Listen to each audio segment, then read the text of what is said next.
can be. Before we get into today's conversation, I want to take a moment to ground us here in this space because this episode isn't about background noise. It's one of those conversations you listen to slowly. So if you're driving, I want to ask you a favor and make sure that you're breathing. If you're cleaning, pause when you need to. And if you're listening late at night, you're not alone. Truth, Trust, and Trajectory is a space where we talk about the parts of life that don't fit into captions, the moments of burnout, the identity shifts, the quiet decisions that change everything. And today's space is conversation, right? Our guest today lives in that space. Um, I'm joined today with Wade Simmons. Wade is a filmmaker, a funeral service professional with nearly 2 decades of experience, and also someone who has worked closely with grief, loss, and transitions in ways that most people never experience. This conversation today isn't about titles. It's about what happens when survival becomes unsustainable and when the body starts speaking louder than your ambition. When the life that you built no longer fits the person that you're becoming. Before we begin, if you're listening on YouTube, make sure that you subscribe. If you're on Spotify or Apple Podcasts, follow the show and make sure you leave me a review. It helps this space reach people who need it the most.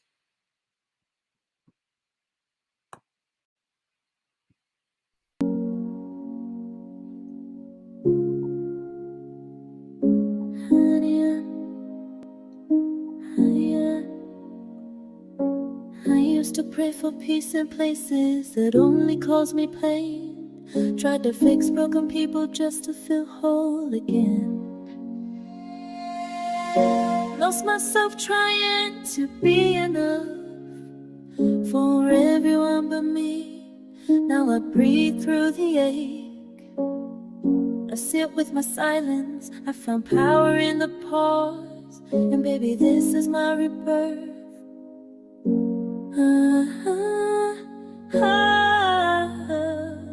Melodic, catchy and repeatable. This the soft life anthem, rebirth season.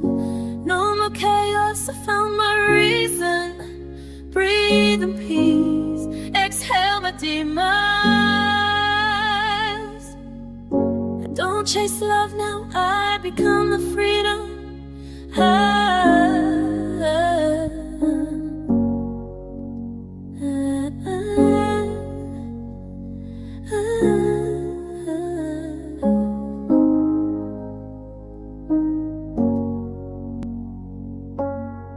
The storyteller episodes, blending kids, one soul, no time for regrets. Used to cry in the dark, now I coach through the depths.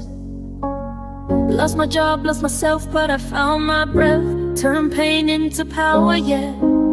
I live with no debt. Debt to my body, debt to my truth. I journal my trauma, I mothered my youth.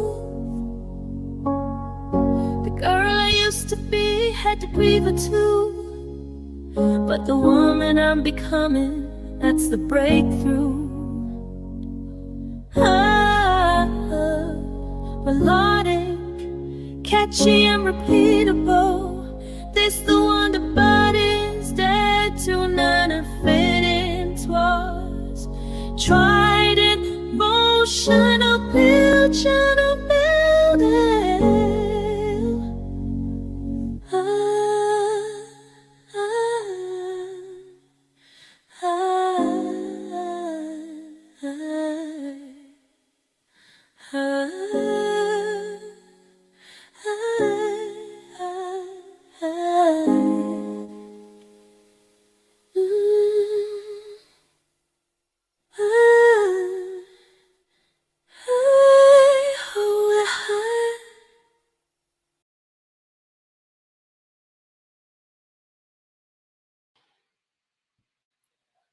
Okay, Wade, I want to thank you for being here today. So, I want to start at the beginning. not with your career, but with you. A lot of people know what you do now, but they don't understand the road that it took for you to get there. So I want to ask you, if you had to describe your life as a chapter title, what would that be? it would actually be constant movement. Hmm. Constant movement. Okay. Because I'm always constantly moving, always constantly doing something. I mean, I'm very intentional, Hmm. even when other people don't understand what my intentions are, but just constant movement. Right. Because that's the one thing about life, right? Like everything is always in motion. If it's not moving, then that means there's no life in it. So it's just constant movement. Exactly. So does that look like fast pace, or is that like, because with movement it could be like slow movement or like fast movement, and because with the conversation we had prior to this episode. It's a little bit of both because I think there are times where you got to slow down, but you're still moving, and then there's times where you got to speed up. But Yes. I just think it just everything in life is situational. Like there's everything in life is not one size fits all, right? Yeah. And that's one of the things that I've learned so far in my lifetime is that that everything is in life is situational because a lot of times you meet people and you listen to people's story in life and sometimes people come to you for advice or we go to people for advice, but I learned everything is situational because there are times where some information works and then there's times where some information is just not the best solution. Very true. So, Very true. so, so it's a constant motion of trying to figure it out. Yeah. I totally agree with that. I feel like, when it comes to interacting and taking advice from other people, you have to take people with a grain of salt, right? You have to take what applies and throw the rest out because everything that everybody goes through is not for everyone, right? Yeah, I'll give you a perfect example. I remember at one point in my life when I was thinking about getting out of the funeral business, Hmm. and I just I was kind of to the point like what it's taking me a while to get licensed and all this stuff. Maybe I ought to just consider doing something else, in between working as a filmmaker as well. So I thought about it. I got hired at like Home Depot one time, and I followed, look, listening to people. I went and got something at Home Depot. Didn't last one day because they were like trying to give me a shift that I couldn't work because the shift that I applied for Mm, I wasn't available. I wanted like the shift. They tried to give me something different than what they told me, and that wasn't yeah. gonna work for me. Then I got hired at Burlington. I go to Okay. Burlington. They let me do the orientation. Then they say, "Well, Mr. Simmons, somehow we got your paperwork mixed up with somebody, and we'll call you back." So I done seen some crazy stuff happen. So it's like you just thank God for where He placed you. Sometimes everybody's advice is not always the right path for you. Exactly. People can only give advice based on their own perception and through their own lens of what they've gone through. And again, it's not a one size fits all thing, right? So you entered the funeral service at a relatively young age, and that's not a path that most people choose. What is it about the funeral industry that initially drew you into that work? I think one thing about it is that you get to help people and you're always around people. Hmm. And I think that it also makes you think about your own mortality, right? Because we know that as long as we here, we know at some point, at some point in on God's green earth, at some point, we know that all of us are going to leave here one day. And Right. look, we didn't create the world, so we don't get to pick how things work. We only Yeah. can choose what we do in life. And Hmm. so to me, kind of being around that it never bothered me. Like it's motivation to like live and not waste time. And so um I think for me it's just one of those things that's always a constant reminder to like live and just take every day that God gives you like as a gift. And so like cause again, like we live in this world that's full of love, full of hate, full of a little bit of everything. But I Yes. think being around that type of environment, it makes you more intentional with life. Oh yeah, it's I think our walks of work. are kind of like similarly aligned because I do life coaching, but then on the flip side, like my 9 to 5, I work in healthcare and I've been in healthcare for a long time.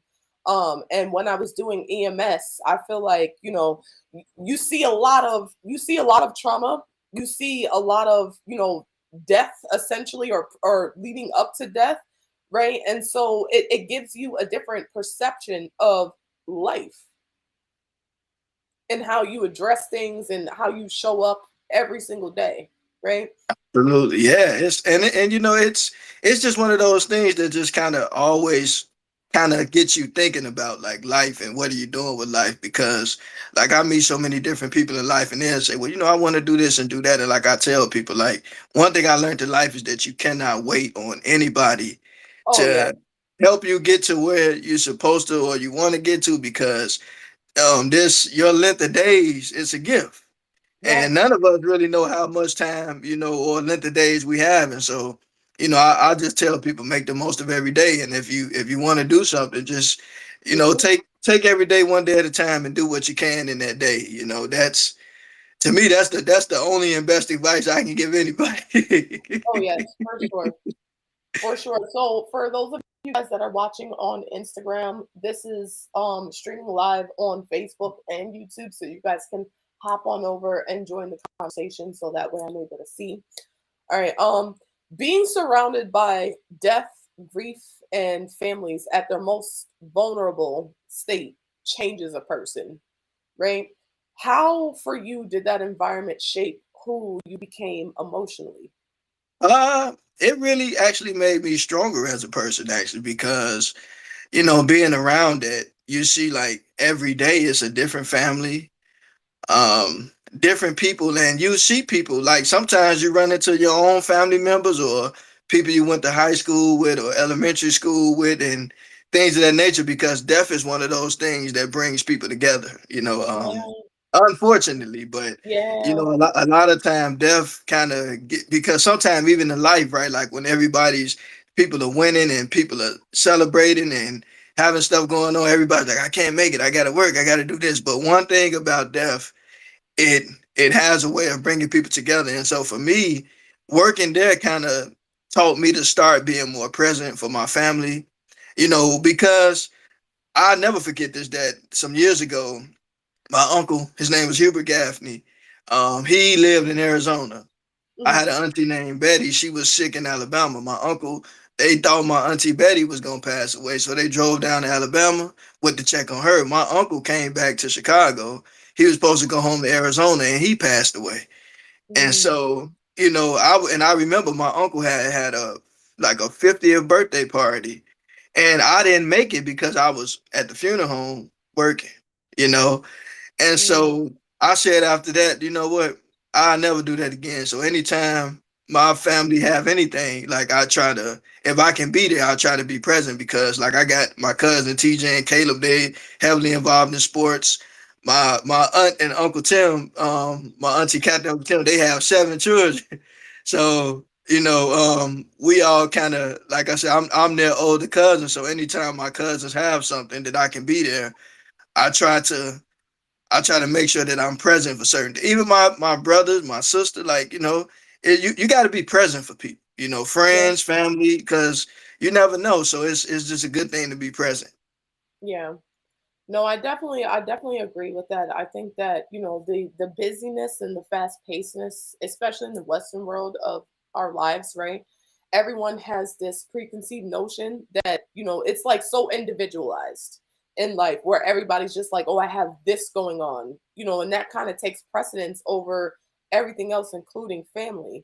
And so we kind of, in a way, take for granted the time that's given to us, not only for our own individual selves, but for our family. We don't build connections, we don't build community, because we're so hyper fixated on making sure that we're okay, now with everything that we have Okay. going And I think that's okay in a sense, but I think that we all need to learn to have a balance. on. Oh yes. Balance is very important, because again, you can, again, yeah, your financial need and your, daily responsibilities are important. So that is very well true. But I also think that, it's it's okay to be present. And I think, to be honest, like, because all of us have gifts and talents and skill sets. And so, and look, I understand it can be negative things in family as well, but I think that when you come together in love and unity, Hmm. and when you just don't take time or people for granted, you try to make it work. I understand you can't make everything, but you shouldn't miss everything either. Yes, for sure. Absolutely. So, what parts of yourself did you feel like you had to suppress in order to function in that space? Oh, me, I'm like an octopus. 8 arms, baby. And so, to me, I always tell people that I'm not only a funeral service worker. I went to school for filmmaking as well. I also wrestled in high school. Wrestling was always kind of a big part of my life. And so, me, I'm just the type of person that I like to do many things. And then me, I also like to read books. I love going to the bookstore. So I like, doing those kind of things that kind of keep me kind of in a good mood. And so for me, being in the funeral business, I remember that, I'm not gonna call any names, but I know there was a funeral director who was kind of like, at one point in my life was like a mentor to me.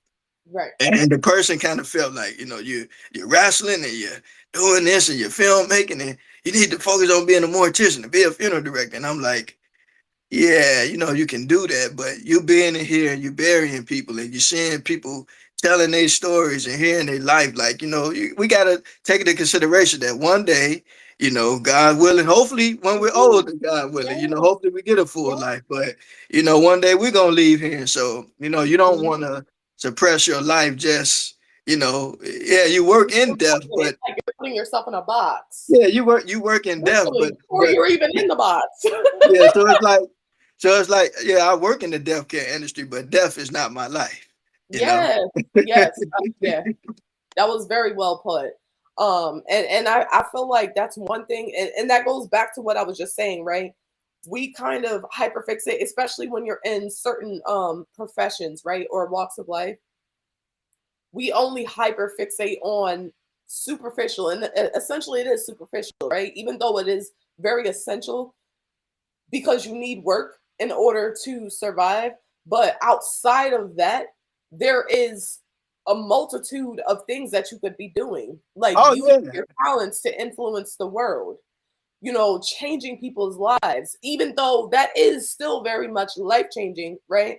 But that wasn't, I don't think that was the main point of when God blew breath into your lungs, when you first came out. He wasn't like, boof, we're gifting you to the world for capitalism, so that you can help build up these corporations. No, it's bigger than that, and Oh I think yeah. that you do such a great job at exemplifying that for anyone that's not aware. So anyone that's watching on Instagram and Facebook, this is streaming live. I'm going to continue to say this throughout the whole episode.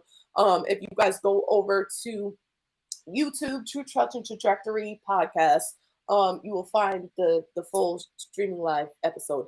Um, so I think that is leading up to the next question. So you had mentioned, going to school for filmmaking.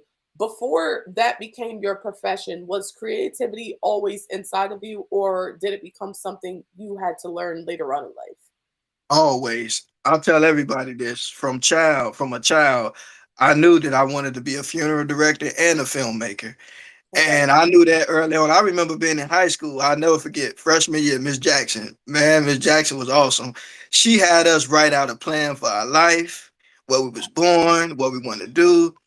And I put together my plan, and in my plan, I said that I wanted to be a filmmaker and a funeral director. And it didn't even start in high school. That started in elementary school. But I Wow. always knew what I wanted to do, because like creativity was always a part of me, even as a child. Like I got one of my old video cameras sitting in the room now, but but I Wow. remember even in elementary school, I used to take my video camera with me. Like I was into photography and capturing moments and Mm, writing stories, because like my dad's name is Wade too, by the way. So I'm a okay. junior. But Mhm. my dad, he can draw. Me, Okay. I was more of a writer. Mm, So, I wanted to learn how to draw, but it's like, that just wasn't my skill set. But but my dad, me and him, we used to work together and create like different cartoon characters and stuff like that. And so I always knew that I wanted to be an artist. So that part of me Mhm. was nothing new. It might have been suppressed, but it wasn't Mm, anything new. okay. So when you said it might have been suppressed, like what does that look like when you look Well, back? what I mean is because when I went to school to be a funeral director, that was a very long journey for me. Some people went right in and came out and all that, but that wasn't my story. Like it took me a while to complete everything. And then when I got out of school, I had to Mm, pass like this exit. I call it the exit career exam. mm, Because that's what it did for a lot of people. But oh, it almost got me too. But it was like this exam before the exam.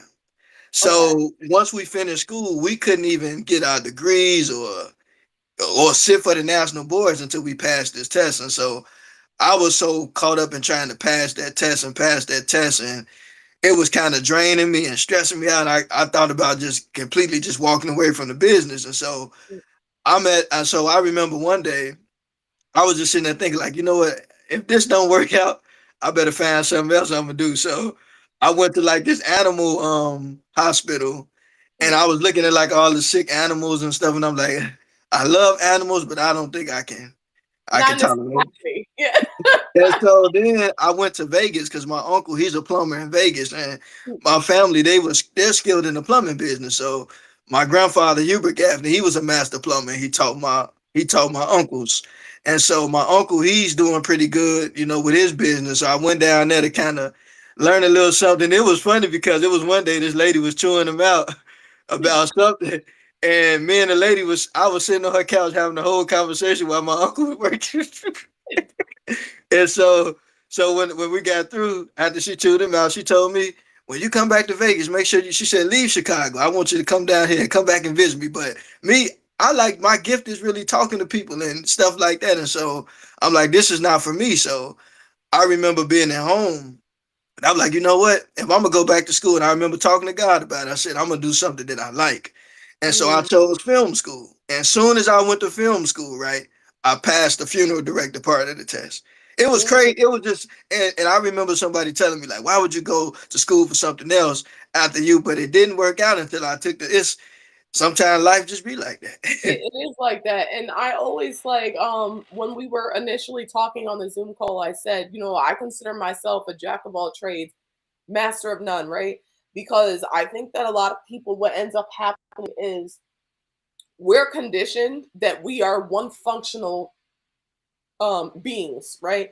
Basically meaning, if you're an artist, you're just an artist, but not understanding that artistry is a full spectrum, right? So that can look like multiple different things. It could look like your ability to build community and connect with people. It could look like, being able to do photography or filmology or painting, right?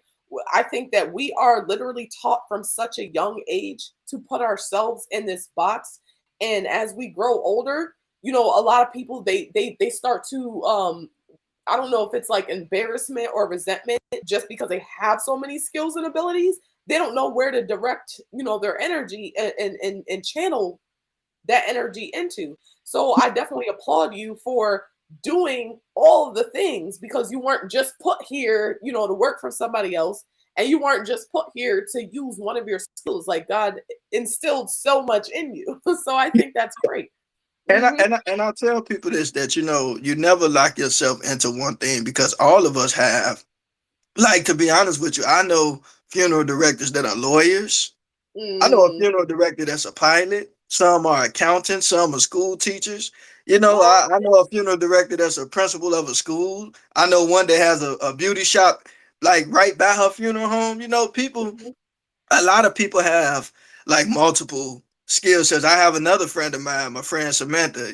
She was a very big part of helping me too in mortuary college. But my friend Samantha, she's also an actor, Yeah. and she's a mortician. She's fully licensed. I think she was licensed in Wisconsin and Illinois. But yeah, so you don't have to lock yourself into one thing, because a lot of us have multiple skills. And like you said, we're taught that, but the truth That. is, we Mhm. have to optimize every gift that God gave us, because You don't ever want to waste it, because you never know what area of your life that you might end up, being put into a place to help somebody else. Because a lot of times everything we do is not just for us.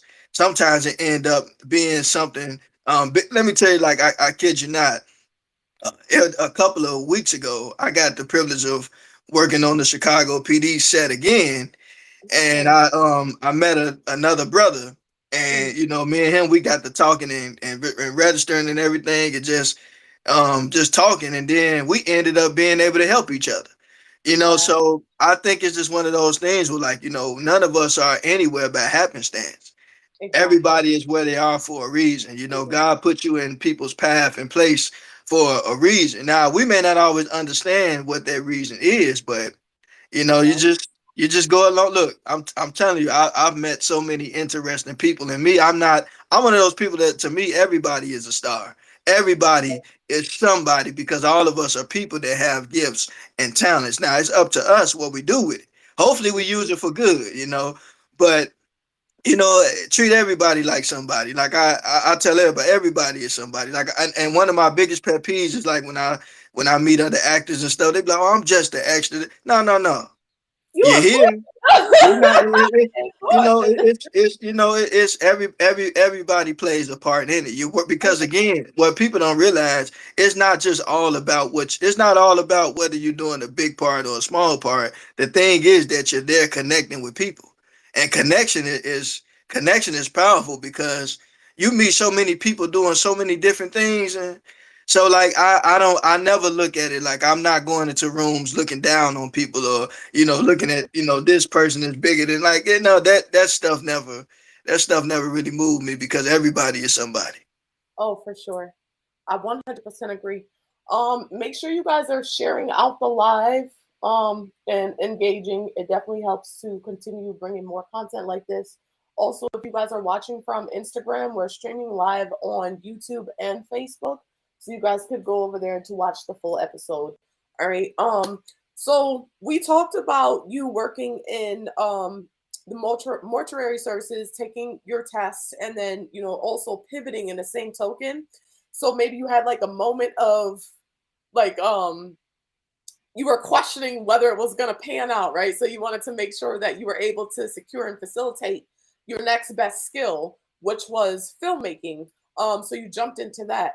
Did you ever feel during that time like you were living two lives, the professional version and the private one? Not necessarily, because I have to say this.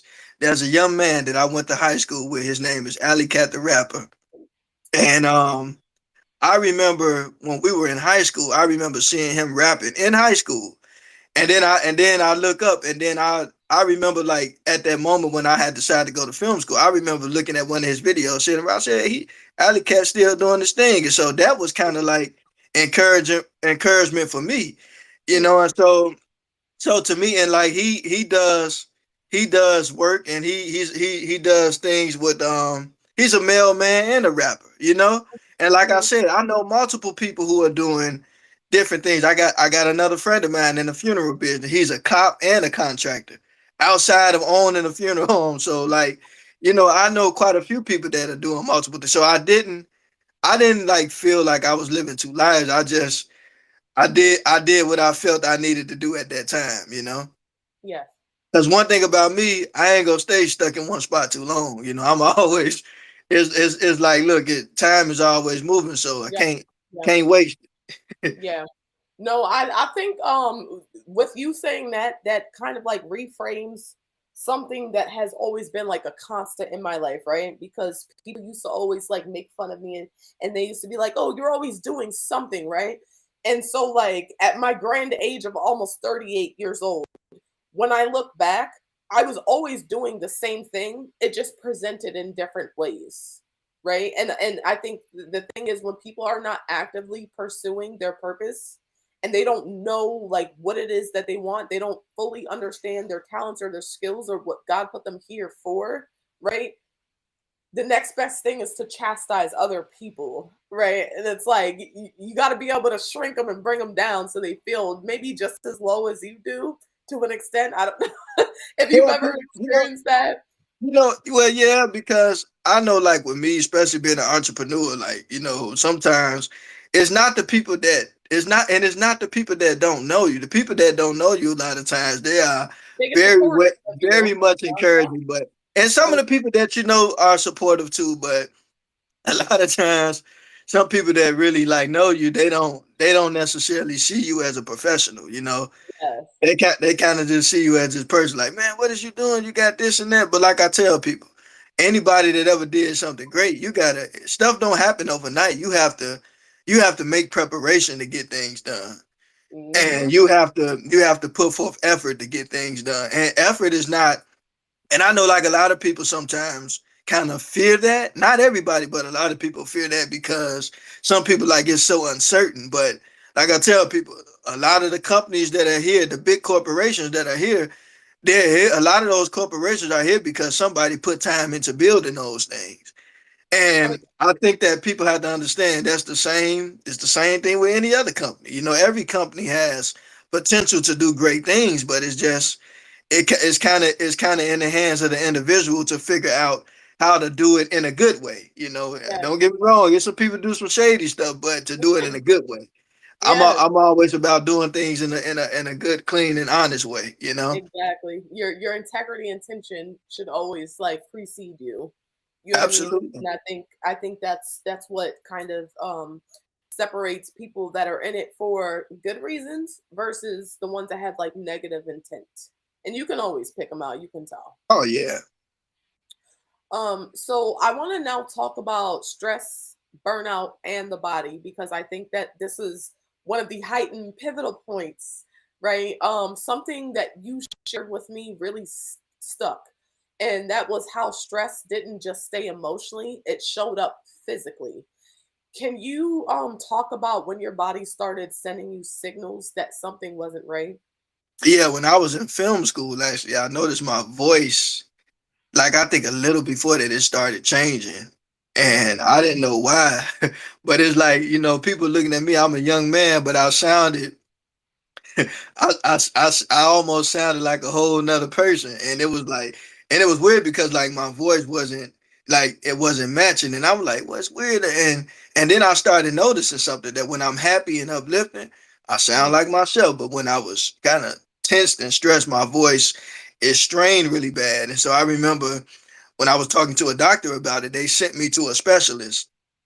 And they were trying to give me like these Botox injections, but I thank God for the voice therapist because she was like, I noticed something. When you talk about that funeral home, like your voice is ooh.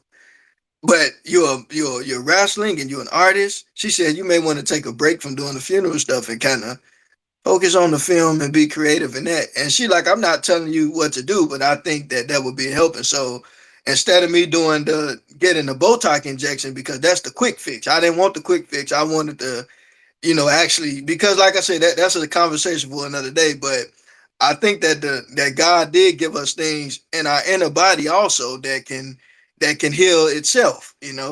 I'm mhm. gonna just leave it at that. But so what ended up happening was I kind of thought about it or whatever for a little while. It took a year or so, but then I noticed that when I actually left the funeral home full time, my voice came back, and Mm. I never had that problem again.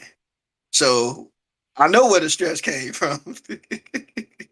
So, like now that you can see, like back then, were you able to see it clearly? Like, were you able to make that connection that you were maybe in an environment that was not conducive to supporting not only your mental but your physical health, and Yeah, so it was showing yeah. up in the At, physical. at, so- at some point, it was kind of building up to that. But then something interesting happened. Mhm. Um, it was something where like me and some other coworkers seen the payroll, and I'm telling you that wasn't a very good situation. It wasn't too good, and I know I was furious myself, and I didn't leave after that. Like I still stayed or whatever. But to me, that was confirmation. You know, Right. it's like some people looked at the negative side of that, and I can understand that too. I'm not.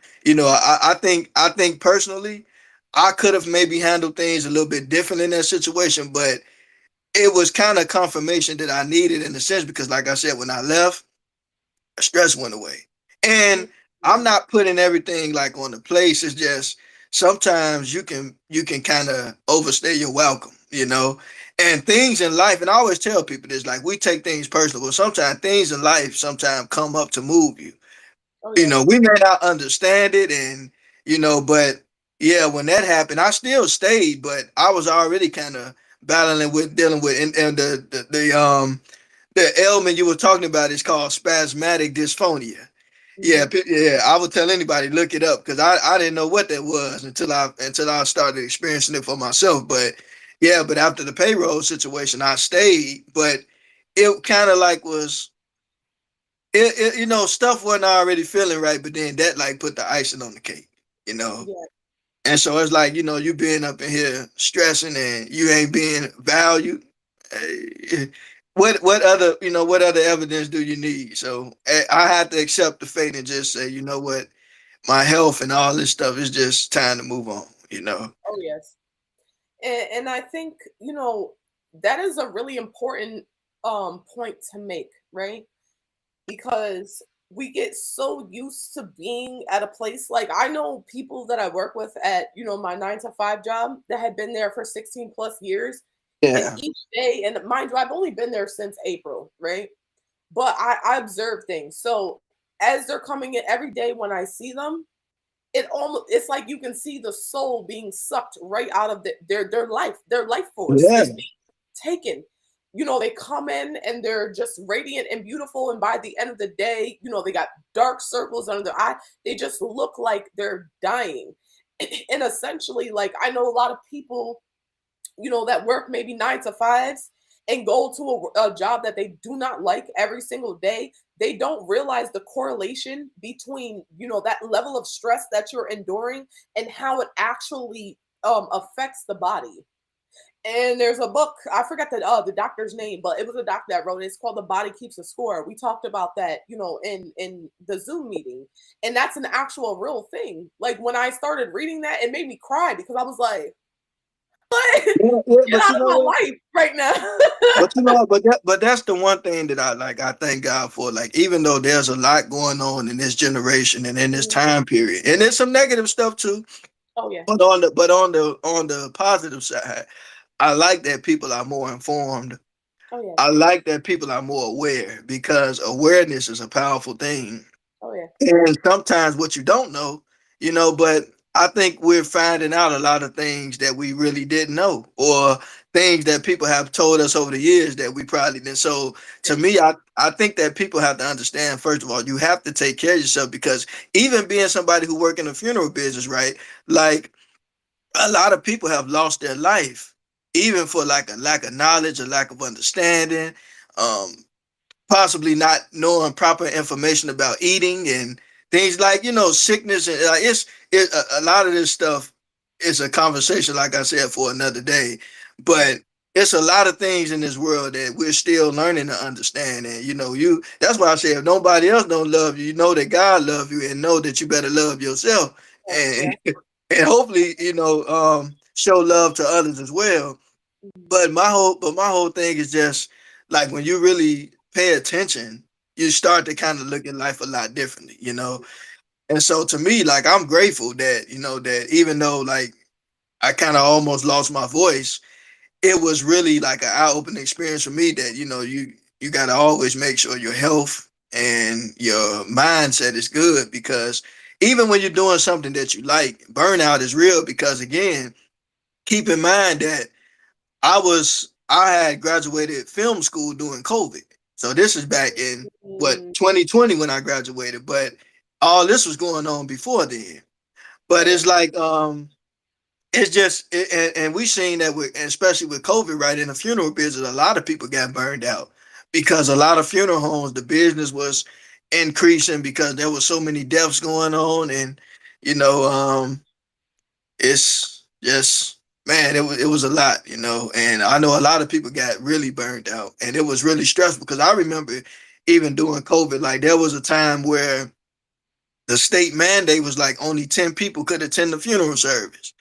So Mm. you imagine somebody done lost their great grandfather who was probably like 95, 96 years old, and he had a big family or whatever, and they got children and grand. You mean tell me you can't not and I can understand how that can be really hostile, you know, Yeah. even some other people who know a lot of people, and then some people come from got really big families.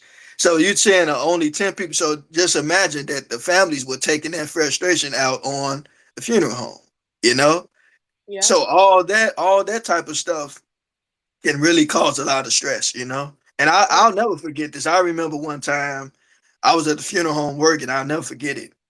And there was a lady, and I remember she was upset about something.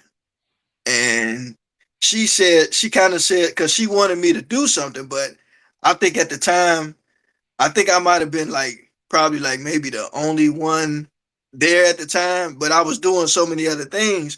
And I had explained to her, I said, you know, ma'am, I'll get this done for you, but you know, just give me a little time. And she told me if it was your loved one, you would care. And I had to explain to the person. And I understood where she was coming from, but she didn't realize that somebody dead in my family was laying back there in that room too. You know what mm, I'm saying? And so I always say that, like, you know, a job like that, you have to be really compassionate, but mhm, also understanding is a two-way street, because like I tell people, you never know, because even funeral service professionals, like, you know, you may be working in a funeral home, but just as people have lost loved ones, you know, I've had times where I had to bury my loved ones, or family members, and people who were dear to me as well. So all of us have felt that grief. yeah. So it's just one of those things where you have to, like, you know, really have compassion, but at the same time, being in that field, you have to understand that people are going to take things out on you, especially, like, say for instance, you have parents who maybe have children together that don't get along. Maybe they Mhm. lost their child, and now the mother and father are fighting one another. And you think about it, all that stuff, it gets taken out on the funeral home. Oh yeah. Oh yeah, for sure. And I think, that is a common practice. Like, I don't know if it's just like a Western world type of thing or if it's like globally, but I that goes back to what I said earlier, right? About people, they hyper fixate on their own individual box lives, right? So anything that's outside of it, they're not really too concerned about it because it doesn't apply to them, right? Until it does.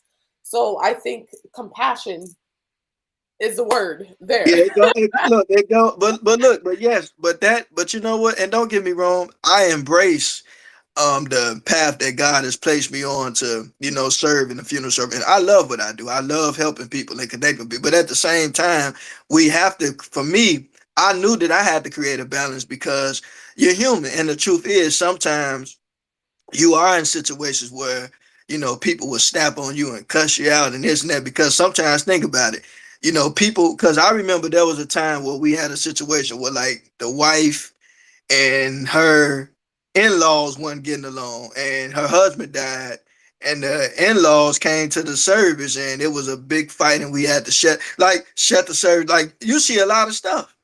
So Yeah. it's kind of like you become the bad guy, because it's like, hey, I don't want this person in, and I don't want my cousin. And like, we have to tell people, look, we're not the police. You know, we don't want to see families coming in there fighting in. But to be honest with you, that stuff can be stressful and dangerous at times, because you don't, Exactly. you know, look, I done seen a lot of stuff in all my years of being in that business.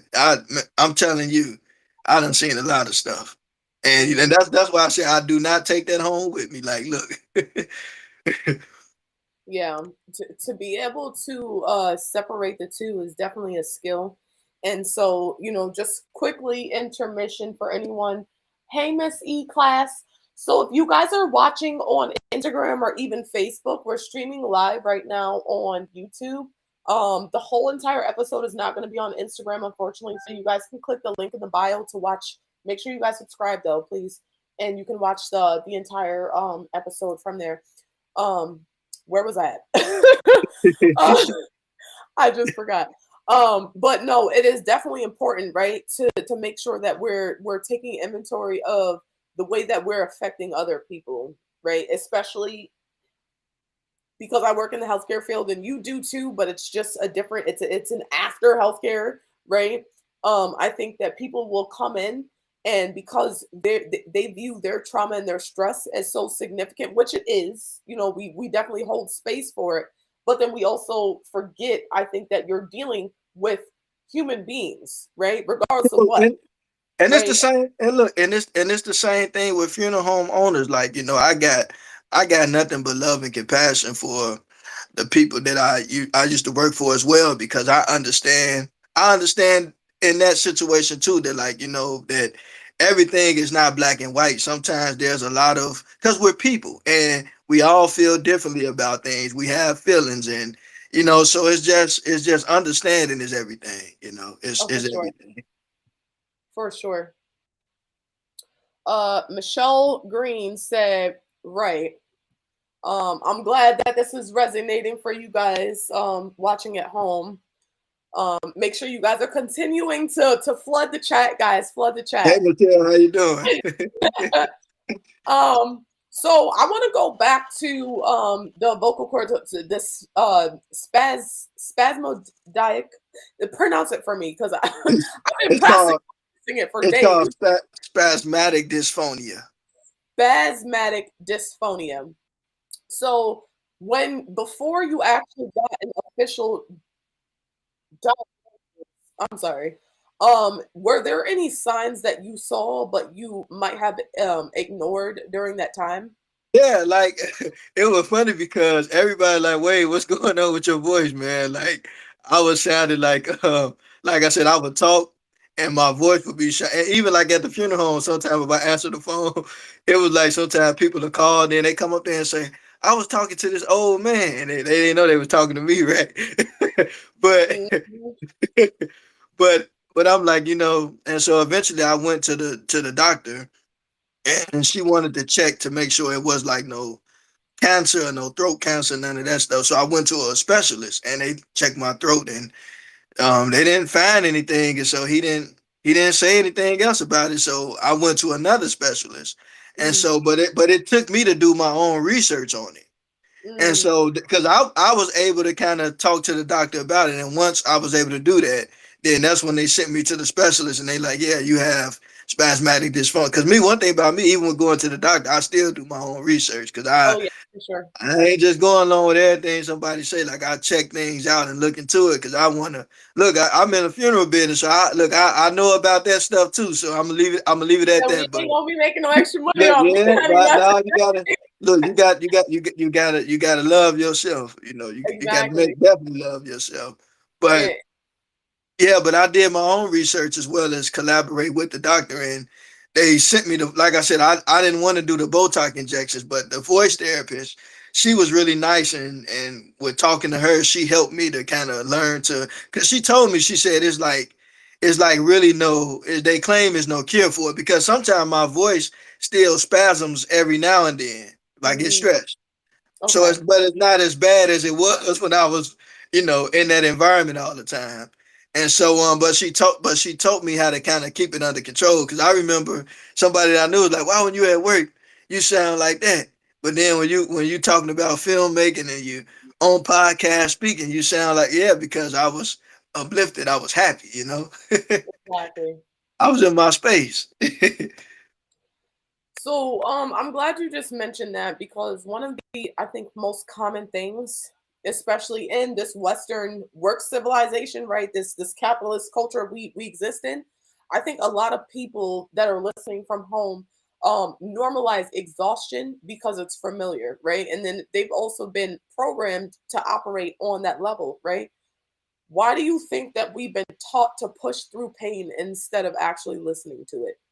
Because that's the way that I don't like to say higher ups, but that's the system, that's agenda, and that's the narrative that's being pushed. And so, but Yeah. I think that for me, it's important for people not to follow that narrative, because again, you got to be alive to make money. You got to Yeah. be alive to spend time with your family. So why would Yeah. you do things that can cut your life short? Or it's just sometimes we just have to really sit back and think about things. Like, we understand death happens and things of that nature, but we don't want to help ourselves get sick. We don't want to help ourselves go down. If anything, we want to be useful. And Exactly. so being useful sometimes takes not being comfortable, because sometimes like this, yeah, this job may give you this paycheck or whatever, but what are you exchanging for your health? Yeah, Because then that I seen it many times. The job may send a flower to the funeral service, but they gonna move on, hire somebody else. Now they may get a robot. Now the way the world going now, so you got to value yourself. I exactly. think I tell anybody, value yourself, value other people as well, but don't prioritize nothing over your health, Oh, and your, so. your your Hmm. relationship with God and your health is very important. No, it definitely is. And, I think in hearing you say that, right, there was like an older version of me because it was so programmed and conditioned that, you're supposed to come last and then everything else and everybody else is supposed to come above you, right? So like even days where, you're not feeling optimal and you still have to show up to go to work, right? You can literally be sick. And this happened about 2 weeks ago. I went to work. I get sick probably like 2 times a year. And I was on the infectious floor. And my patient was like, "Oh my God, I feel so bad for you. I'm trying to breathe. I'm just trying to breathe." And she's like, "I feel bad for you." And I was like, don't feel bad for me because I made the misfortune of choosing to work here. You know, I just have to show up. But I think that's the thing that we're conditioned to just endure and push through, even if your body is giving up, even if your mental health is depleting and declining, it doesn't matter. You Yeah. have to Well, do. think about it. Very toxic mindset that we are as Americans in general. We're Yeah. taught that we're supposed to do that, and it benefits corporations over ourselves. So we are taught to dishonor ourselves from the time we wake up to the time we go to sleep. Yeah, but that's dangerous, because I was even told that I could potentially lose my ability to talk. If you Yes, strain your voice box too much. So I'm like, you know what? I need my voice. How I'm gonna talk to people? How I'm gonna, yes, and how much connect. so Mm, it ain't worth it. I look. You got to love yourself. You for better. sure, for sure. So, for you guys that are just hopping on Facebook and Instagram, we're talking to Wade Simmons, and he was just talking about his vocal cord disorder. So, when you developed that while you were working in that environment, what did you feel like? What did it feel like inside of your body when you essentially force yourself to slow down? It started feeling good, because look, I didn't say this part, but it got so bad. Now look, I'm a funeral service professional, so keep in mind I'm supposed to wear a tie. To this day, they don't even really Hmm. want to tie around my neck, because look, my voice kind of almost started again, but I'm not even really supposed to wear a tie around my neck, because they don't want anything tight or tense of that nature, because it is like neurological as well. It's like it's different forms of it, but for me, like when I started kind of easing up, my voice got better. It wasn't straining as much, and it felt good, because like when I left the funeral home, because this is the interesting part. So like right before I left the funeral home, I was waiting like almost 7 months before my license actually got approved. So the Mm, state was taking forever, because they kept talking about, COVID and all that stuff, people working from home and stuff like that. So that's another stuff. But it took almost like 7 to 8 months for my license even to come. So by that time, I'm like, you know what? It's just time for me to, ease off and just kind of figure some things out. So when I left funeral home, I was kind of in and out of Chicago a lot, hmm. because what ended up happening, I was down in Missouri. I spent most of 2020, what, four, back and forth between Missouri and Illinois. And then I was in Arizona, and then I've been doing some stuff out in California. So I had been kind of, going there quite a bit as well, because I'm trying to get some things done. And my voice got healed. It was better. It was, my license finally came, but I was already kind of in the process of setting up a few other things. So even when my license came, I didn't rush back to Illinois. Like I was in and out, but I was trying to, because I'm like, look, you gotta tap into everything that you do. You can't just, like, that's one thing that the whole situation taught me, was like, never suppress your gifts. use all of them because you have it. Like I said, we got birds and lions and stuff, but the octopus got more tentacles than all of Oh, them. But hey, yeah. that's the way that's the way that God designed it. And so to Mhm. me, I think that all of us we're the same in some ways, but we're all unique in our gifts, and everybody has a different gift. And so you got to use your gifts in the way that it's given to you. And so to me, I just learned not to suppress my gifts, you know? Yes. No, and I think that's a beautiful thing, and I feel like that's a message that a lot of people need to hear, right? Because a lot of the times, like I said, we're taught to have one track mind when it comes down to what we're able to or what we should be doing in this life. And there are people that, for me, because I'm more spiritual, right? And so I'm an avid believer that we live, right? This life that we live is only another reflection of multiple lives that we lived before, and nobody really knows what they did in past lives, and there are people that do, right? And so it's like maybe you had unfinished business in another life that you brought here, and maybe you're supposed to be continuing that out. It's super important, but we get caught so much into what is socially acceptable and what we're told to do that we kind of shy away from doing all of the things.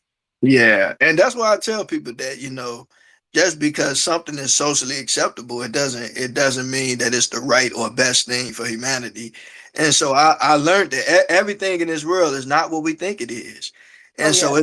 it's just up to us to learn and to, find the right path and to just, share love and show love because again, everything in this world is just about, to me, how you treat yourself and how you treat others.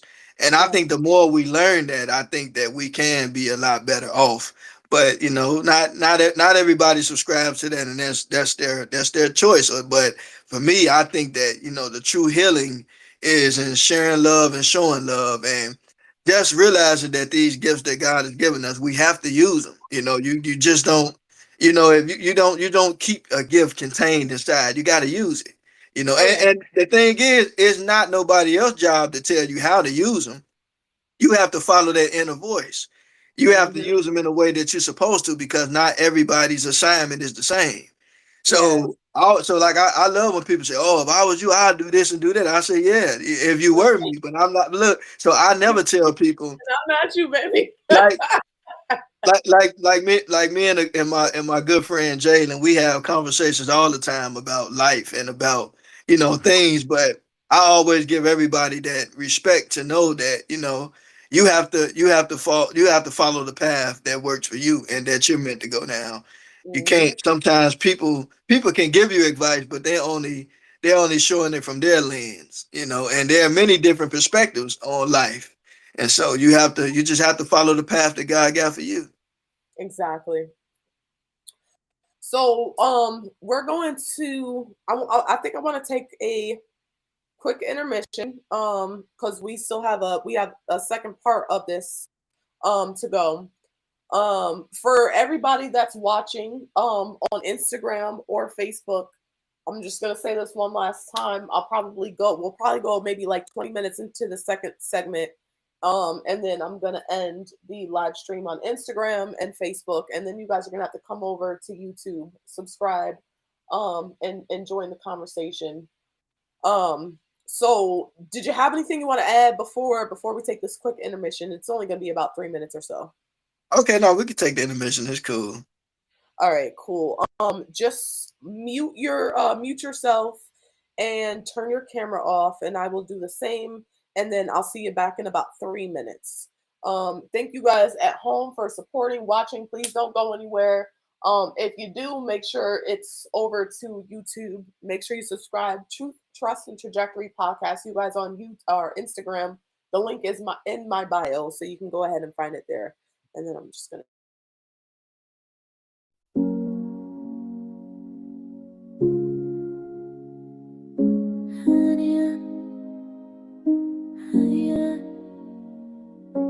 I used to pray for peace in places that only caused me pain. Tried to fix broken people just to feel whole again.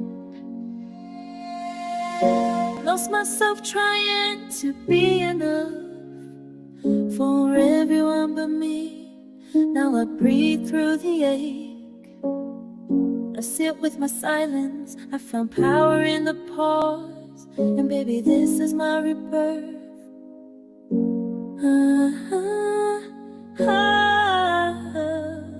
Melodic, catchy and repeatable. This the soft life anthem, rebirth season. No more chaos, I found my reason.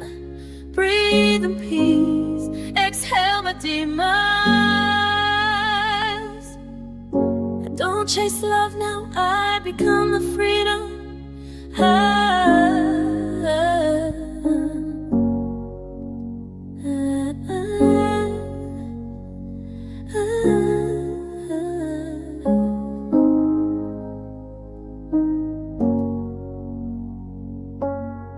The storyteller episodes, blending kids, one soul, no time for regrets. Used to cry in the dark, now I coach through the depths. Lost my job, lost myself, but I found my breath. Turned pain into power, yeah. I live with no debt. Debt to my body, debt to my truth. I journal my trauma, I mothered my youth. The girl I used to be had to grieve it too. But the woman I'm becoming, that's the breakthrough. Melodic, catchy and repeatable. This the one the body's dead to none of fitting twas. Trident, motional, build, channel, building.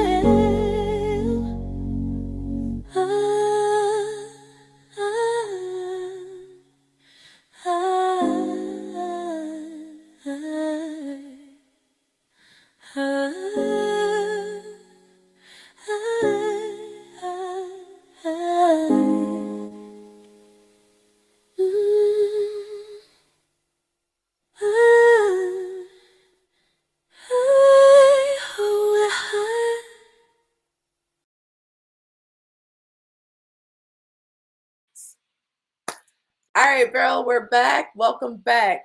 So the second portion of this episode, we're going to be talking about grief, loss, and silent weight. So you work with grief professionally, but grief doesn't stay at work.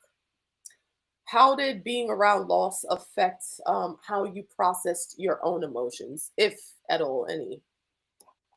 It actually made me like not afraid to express them, not afraid to learn from it, because grief is something that all of us have experienced. It's not a fun thing. It's a very painful thing, but I understand that some people may navigate through it differently. But I mean, we've all, as long as we've lived, we've all have experienced grief, and it's Mhm. not a very easy thing because like death affects everybody differently, and grief is not always only in death. It just can be just some situations in life, But being in that environment just helped me to learn to like not be afraid to express myself, not be afraid to share like what's on my mind, and just not to take time just to get some fresh air. Cause like I'm a type of person where like one of the ways I get through it sometimes is just enjoy nature. You Mhm. just sit back and reflect. Reflection is everything. It definitely is. So, like, how you said that you like sitting in nature. Do you feel like that was one of the tools that you use in order to like tap into your inner world? Absolutely.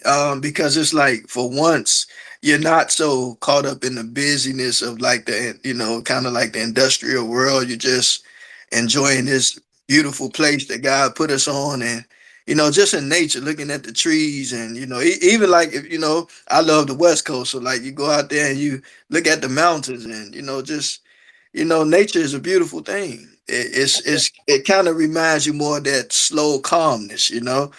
Oh yeah. Everything is just not so everything is just not so busy, like it's movement is still important, but not everything just has to be in a hurry. Hmm. essentially it taught you like how to slow your life down and actually like Absolutely.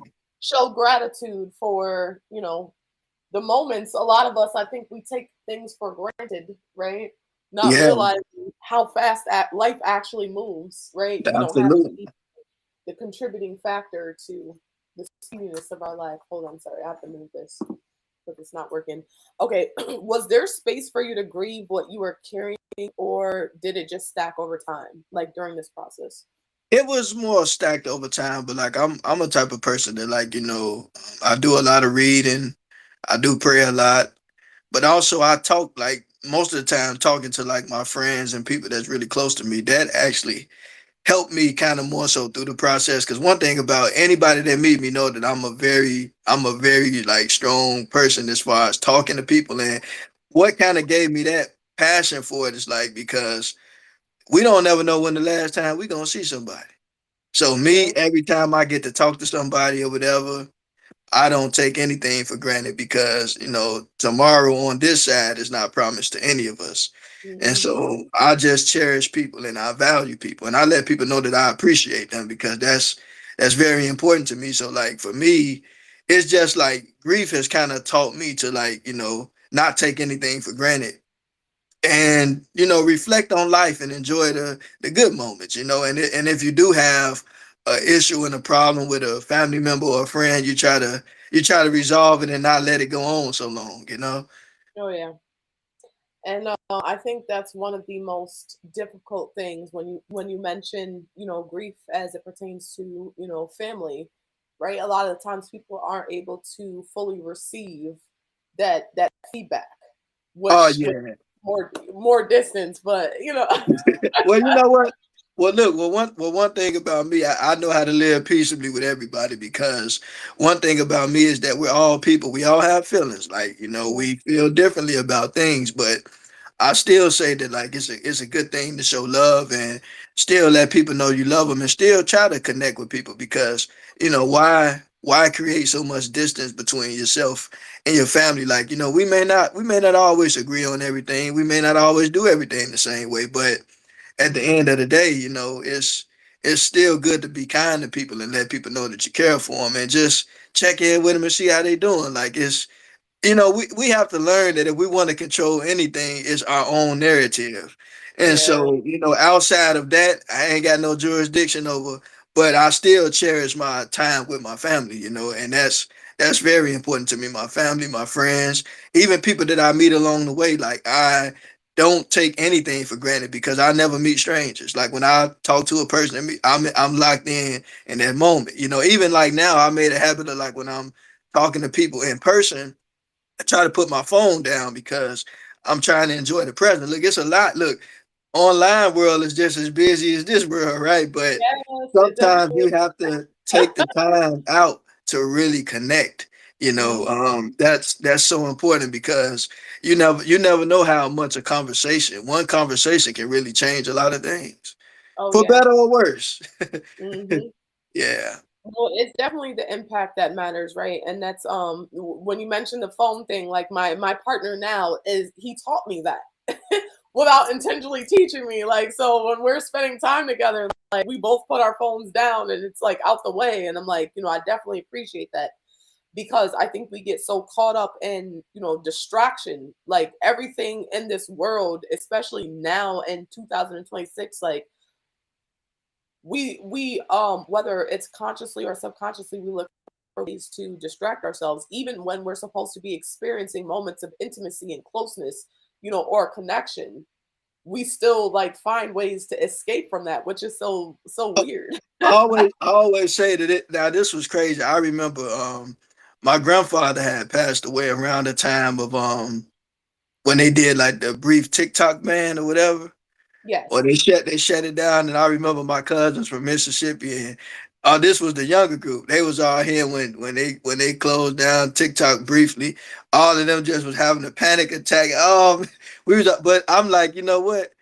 For 1 second, this is the time for all of us just to get together and find out what you've been up to. How they're a little younger, so they maybe don't understand it just yet. But No. to me, like, it wasn't, don't get me wrong, TikTok has a lot of Um, Great stuff on there, funny stuff, good stuff, bad stuff. But I love seeing people share their gifts and talents with the world and, share their thoughts and, funny moments, right? But at the Mhm. same time, there still needs to be a balance because, Yes. we don't want to just live our life all through a screen. We got a big, beautiful world out here that God gave us. And so I We think do. to me, the most important thing is balance. And again, I can't tell anybody else how to live, but for me, balancing there, but when they shut TikTok down, I know a lot of people was hurting things. But for me, in that moment, my grandfather had passed away. Look, this time family just they were like really like because I noticed that like nowadays when families watch movies, I don't know if you're experiencing, but like you can put on a movie with family nowadays, right? And the movie is on playing, right? But everybody's kind of like on their phone, you know. Oh yes, the It's TV like is watching. It's watching the family instead of the family watching the TV. Oh yeah, for sure, for sure. Hmm. so it's like me. I try not to do that. Like I said, I love my family. I love my friends. I love even my coworkers in the funeral business. I got nothing but love and respect for those who labor as well, and even the people that I meet.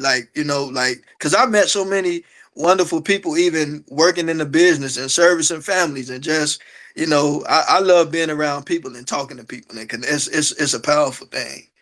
Oh, it definitely is, and I think that's one of the things that I when I first started this, this work that I do, is because I realized that there was a disconnect. Obviously, I had a disconnect within myself, but then I felt tremendously that I was so disconnected from everything outside of me, like the lack of curiosity about people, right? Because there's this weird fear that a lot of people get, right, about being curious about other people, because it comes off like people don't take it the right way. They're No, like, it's funny you very say that. like, why are you It's asking so many questions? And it's yeah. like, no, I just want to. I'm just trying to get to know you. Like, I want to understand why you think the way that you think. Yeah, And I it's think funny. we all get used to doing that. There should be nothing wrong with that. It's funny you say that because like one of the things that I do, like if I see somebody on social media, because I do pay attention to people. I'm not a person that just try to bypass people. Like if I see something, I watch it and look at it, and if I like it, I'll reach out to the person and say, you know what, I like what you're doing. Keep doing it. Or I'll just reach out and take time out to get to. And some people might, think that's a little strange, but to me, it's funny how like social media is about people being able to connect. But I think to me, just posting and all that, to me, connection is more than that. Connection is actually having a conversation with people. Oh, So for to sure. me, I just hope that it's like as a human beings that we never lose that love and connection because that's how me and you got to know each other, right? Like Yeah, just yeah. we've had plenty of conversations by now, but With connecting child and not support, yeah. and again, that's what we're supposed to do because we're connecting. And so to me, if I see something that I like, I reach out to people and I just because again, me being somebody who worked in the funeral business, when you're servicing the family a lot of times, you're putting together a celebration of life. And you sit there and you listen to that person's story. So to me, Mm, while people are here and living, I love to hear people tell their own stories. I yeah. love to help people tell their story because to me, it's important. If I can do it in death, why not do it in life? So when I see people doing something that I like, I reach out to them and just support them and just let them know that I like what they're doing and I hope they stand because you never know what people are going through. Like people post one thing and life is sometimes something else, and that's why I don't portray my life as being perfect. Like I'm kind of in a phase where I'm just figuring some things out myself by the grace of God, but at the end of the day, all of us have gifts and talents. So, like, if I see something that I like, I may reach out and, like you said, sometimes some people may think they're strange. Do we know each other? I remember one time one girl like, uh, I thought that was kind of okay. I thought it was kind of weird, but okay. Well, you can say that. I no disrespect, but Right. but to me, connection is everything. Oh Because no. again, you never know who you may be talking to that could help you. And that's why I Mm, tell people never look down on anybody because because a lot of time we have a tendency like say for instance we got maybe somebody named I like making up names. Let's say for instance we got collard greens and Mr. Potato over here, right? Mr. yeah. Potato is not known, but collard green is famous. And so Yeah. if Mr. Potato reach out to somebody, they might, he ain't nobody. But collard Right. greens reach out, oh yeah, man, look who DM me. But the whole time is you never know who people are, because a Mhm. lot of times, help doesn't always come from, like the opportunities that you think that are big. You'll be surprised that there are a lot of Mhm. people who can really help you and not try to get over on you, but really like That are genuine sincerely, and show. genuinely Yeah. want to help you. But Mhm. it's up to people to kind of learn that. So I don't force myself on anybody. But if I see something Mhm. that I like, I do encourage people, because again, everybody is somebody. But Oh, I always tell people, like, never thank never you. underestimate anybody, because you never know. And now don't Yeah. get me wrong, it's some creepy people in this world as well. So I Oh, understand that. sure. I understand that too. That's an understandable concern to have. But like I Yeah. said, but it's just, you give people a chance with discretion and with discernment. you Mhm. know. And But heavy on again, the discernment part. but Yes. again, but you never know. You never know who may be able to help you in life. Exactly. Um, so really quickly, I just want to read off some of the comments because I wasn't able to connect. Riverside doesn't have the option to connect Instagram yet. Hopefully, fingers crossed, y'all get it together, production. All right. So Amira Kilosmi said on Instagram, we need to come together as communities and not the corporation. I like that. You are absolutely right about that. Um, She also said it's like being friendly is dangerous. Sometimes it is. People live on guard and it's sad. And I think that's pertaining to what we were just talking about, building community and connection and reaching out to people, because I think people only view connections through their own lens of trauma, right? And so it's funny because I was just having this conversation with a friend yesterday, and how you can be genuine, authentically showing up as yourself, right? And maybe it's just like you're just naturally a friendly person, but somewhere someone, assumed that you had some weird hidden intention when it's not even that. It's like, no, like don't flatter yourself too much. Well, It's not just that. look, I'm I've just had trying to that. give a person. Yeah, I've had, and that's a very well point. Thank you for that point. You're right. But to me, I'm gonna be who I am regardless. Like I don't force connections with anybody. But Yeah. it's nothing wrong with being friendly, but and being upfront. But I think that to me, you just you people deal with you how they deal with you, but you never stop being kind. You keep it moving. It's nothing personal. Like I don't take things personal. Like I get it. But like I said, I just learned in life that you never know. You never know who may be a big help to you. Oh yeah. Yeah. Yeah. So this is we're still in this second segment. So I'm gonna ask this last question, and then I'm gonna shut Facebook and Instagram down. So you guys are gonna have to go over to YouTube and subscribe. Unfortunately, a lot of caregivers, service workers, and helpers don't realize how much they're holding back until they actually break. What is something that you would say to someone who feels numb instead of sad? Uh I would say, you know what?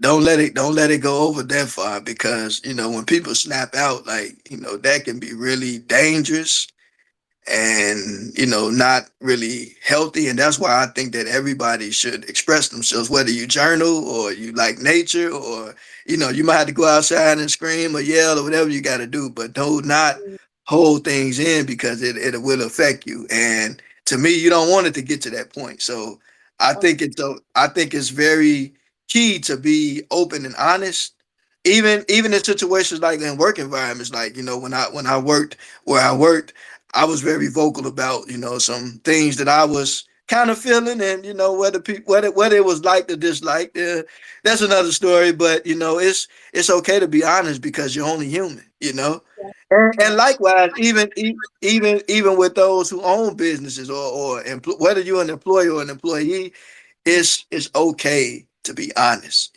I mean, you want to do it in a legal way, of course, but it's okay to be honest. It's Yeah. okay. It's okay. I definitely love that.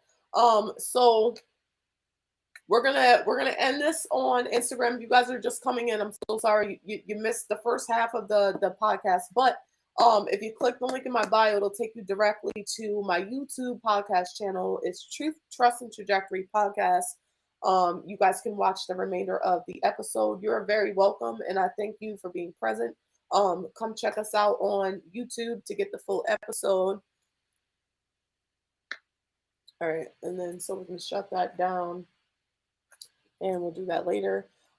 So this next part is reinvention and starting over. So leaving something that you're skilled at is often harder than leaving something toxic. Speaking from experience, what finally made you choose yourself? And I know that the catalyst for you was the health scare, right? But was there anything that kind of led up to prior to that made you feel like I need to probably like more or less prioritize myself and maybe put some distance in space? It was a lot of it because like for me, I had to start to kind of ask. Really, it more so started with me asking myself a question, like, what am I doing? Like, what is my main goal? What am I trying to do? And a lot of times, like I said, I always knew that I wanted to be a filmmaker, a funeral director, and low key, I did like the pro wrestling thing too as well. And to me, it's like, you know what? If I'm gonna do this, then I can't just treat one of them better than the other. If it's what I'm really passionate about. And so for me, I'm like, you know what? I went to school and paid money to go to film school, just like I did to be a funeral director. So why would I give one precedence over the other? I think that because it's still an investment on both ends. And so, because I know some people that look at the funeral business and say, well, that's what your money maker is. But people forget one thing. Art is a part of everything. Oh, yes. In business, outside of business, I mean, somebody has to, an architect designs a house, that's art. When we go buy stuff in the grocery stores and we see stuff on the covers and wrappers, that's art, so art is a very big part of everything that we do. So I'm like, I'm not going to prioritize one over the other if it's what I really want to do with my life. And so once I started kind of treating them both evenly, it's like it got better for me, Mm-hmm. Wow. And I like the part that you had mentioned. Art is a part of everything, right? Because art essentially is just a level of self-expression, right? And I think sometimes people try to micro categorize what art is, how it shows up, right? And ways that you're allowed to express. Yeah, you're right. So you transitioned out of the funeral service and began building something new. Not once, but you did it multiple times. What kept you moving forward when you weren't sure of what the future would look like? I actually had a dream. Yeah, I sound like Dr. King saying that, but I actually had a dream though. Well, it was unique because and I'll tell you what the dream was because I'm very big on dreams and interpreting them as well. But me too. Yeah. I had a dream, and a lot of dreams I had actually happened. That's interesting. But I had this dream that I was like riding in this Sprinter, and it was a funeral director I know, and then there was another friend of mine who's an actor in the dream, and they went into the restaurant and they got whatever they were looking for. They got their food before I got mine. So when I walked into the restaurant, I finally got my food. And when I got ready to walk into the parking lot, the Sprinter, it was like the funeral home, like the Sprinter, it took off and left me, right? Yes. And when it left me, it was like a camera picked me up. It was weird. It's like a device. It was a camera. It picked me up and it carried me into pro wrestling. And then I was on the rooftop and my pro wrestling trainer, he was training some of the other wrestlers. And a voice in my mind said, don't let fear hold you back. And I woke up. And I got the interpretation of the dream right. So the interpretation of the dream was, while I was in the funeral business waiting to go to like further with the professional certifications and everything, I felt like I was stuck. And the camera picked me up and carried me into something else. And so to me, the interpretation of the dream was like at one point in the funeral business, I felt stuck. But then when I started getting involved with film kind of carried me into the pro wrestling business, and it really actually did that.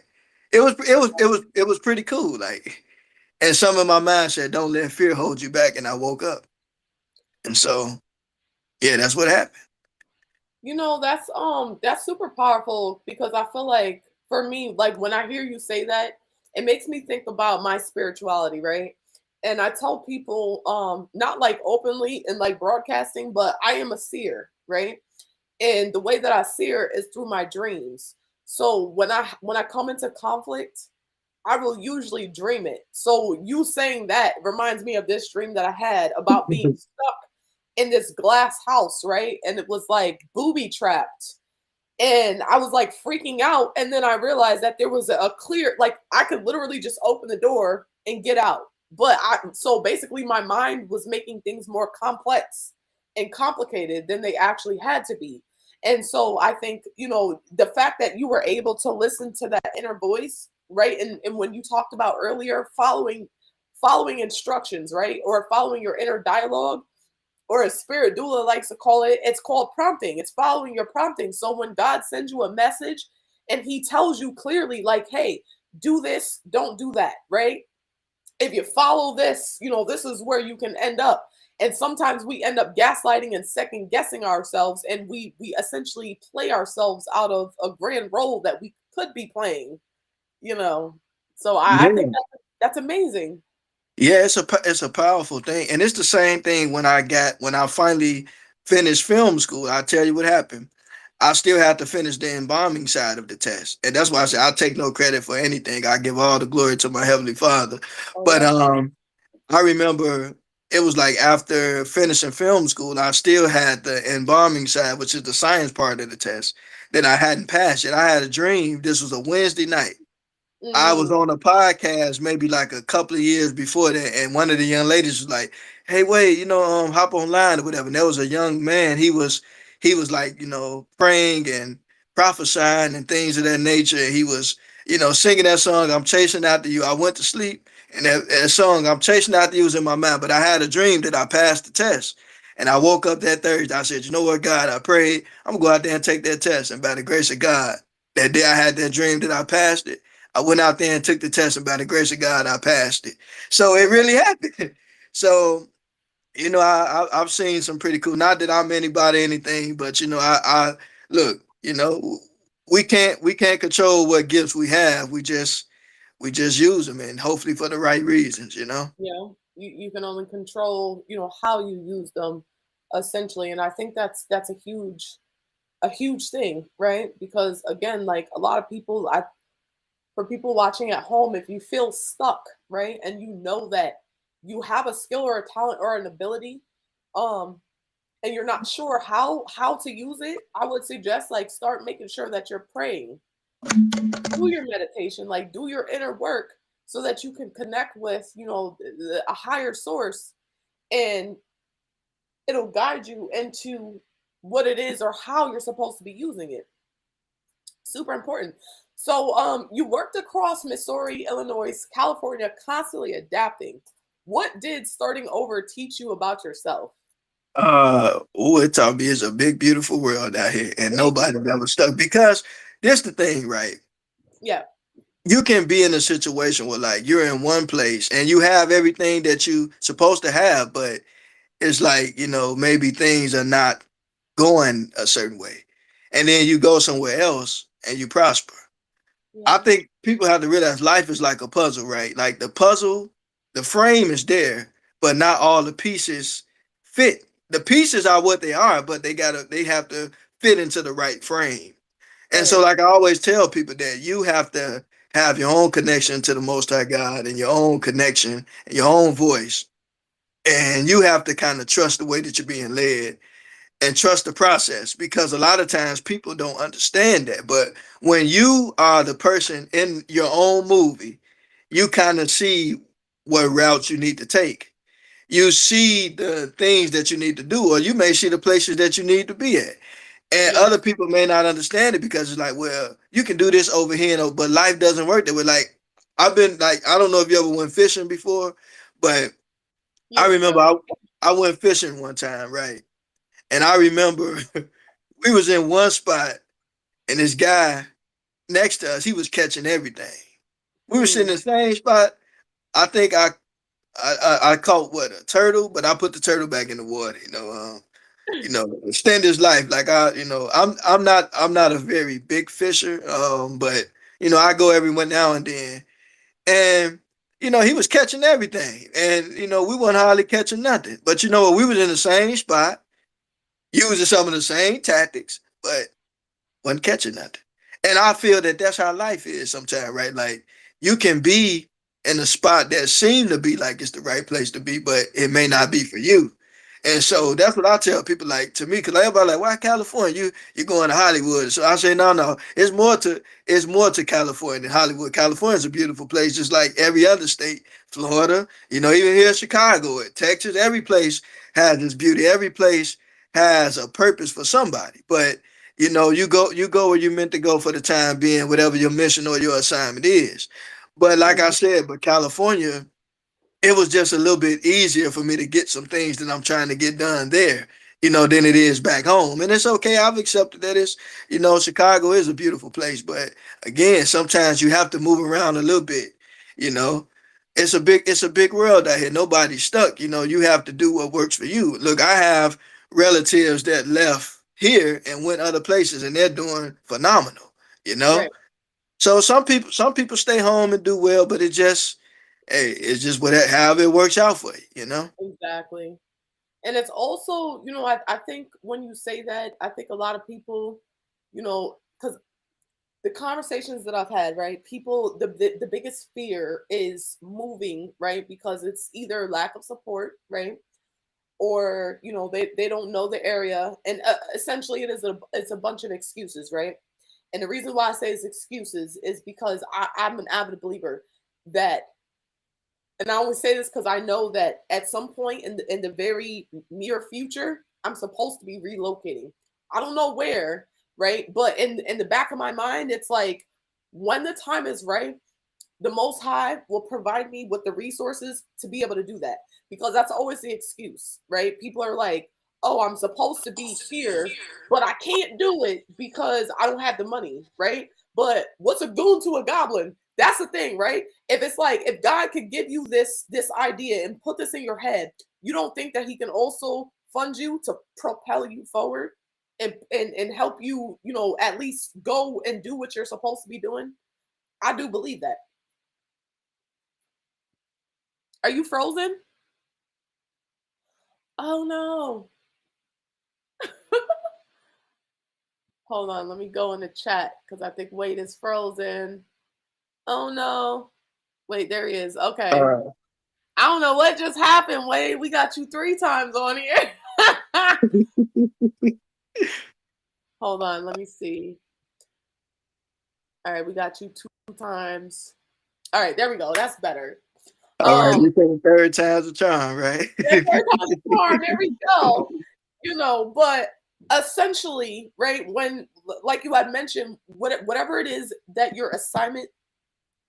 whatever your assignment is, once you get those instructions, the rest will be handled. And it has to do with being able to trust.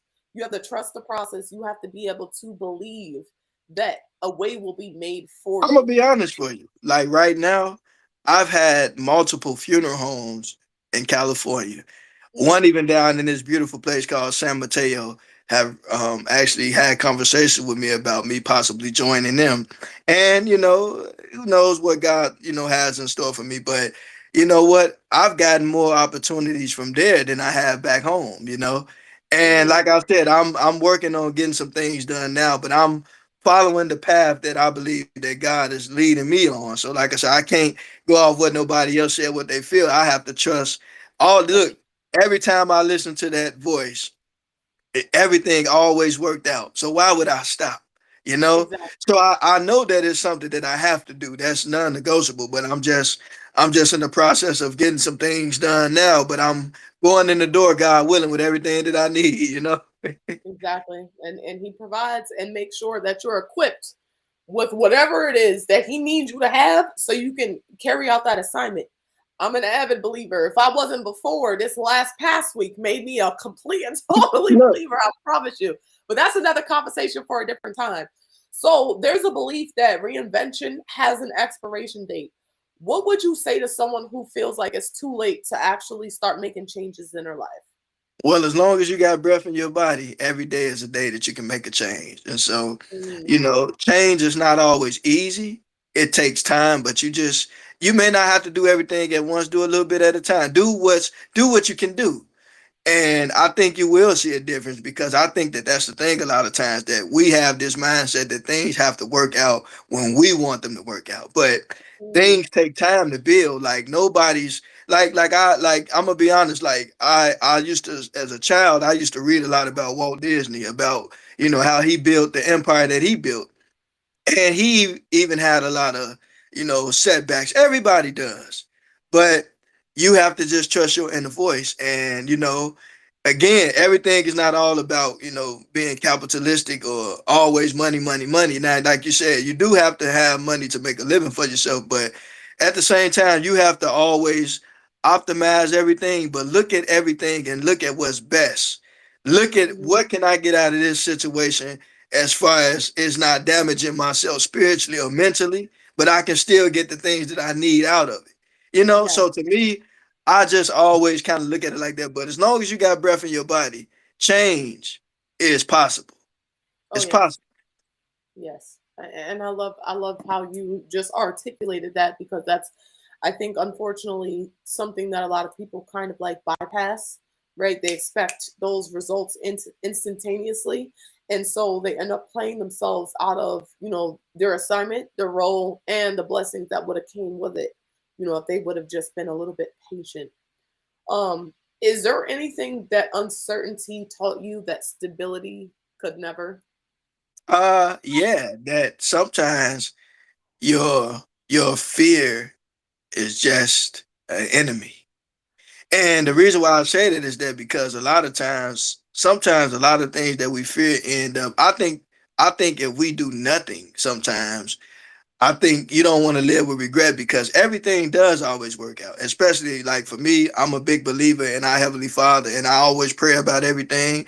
But Mhm. I also believe that faith is one thing, but you have to have some action to it as well. I believe strongly in that, but I also believe that you have to trust.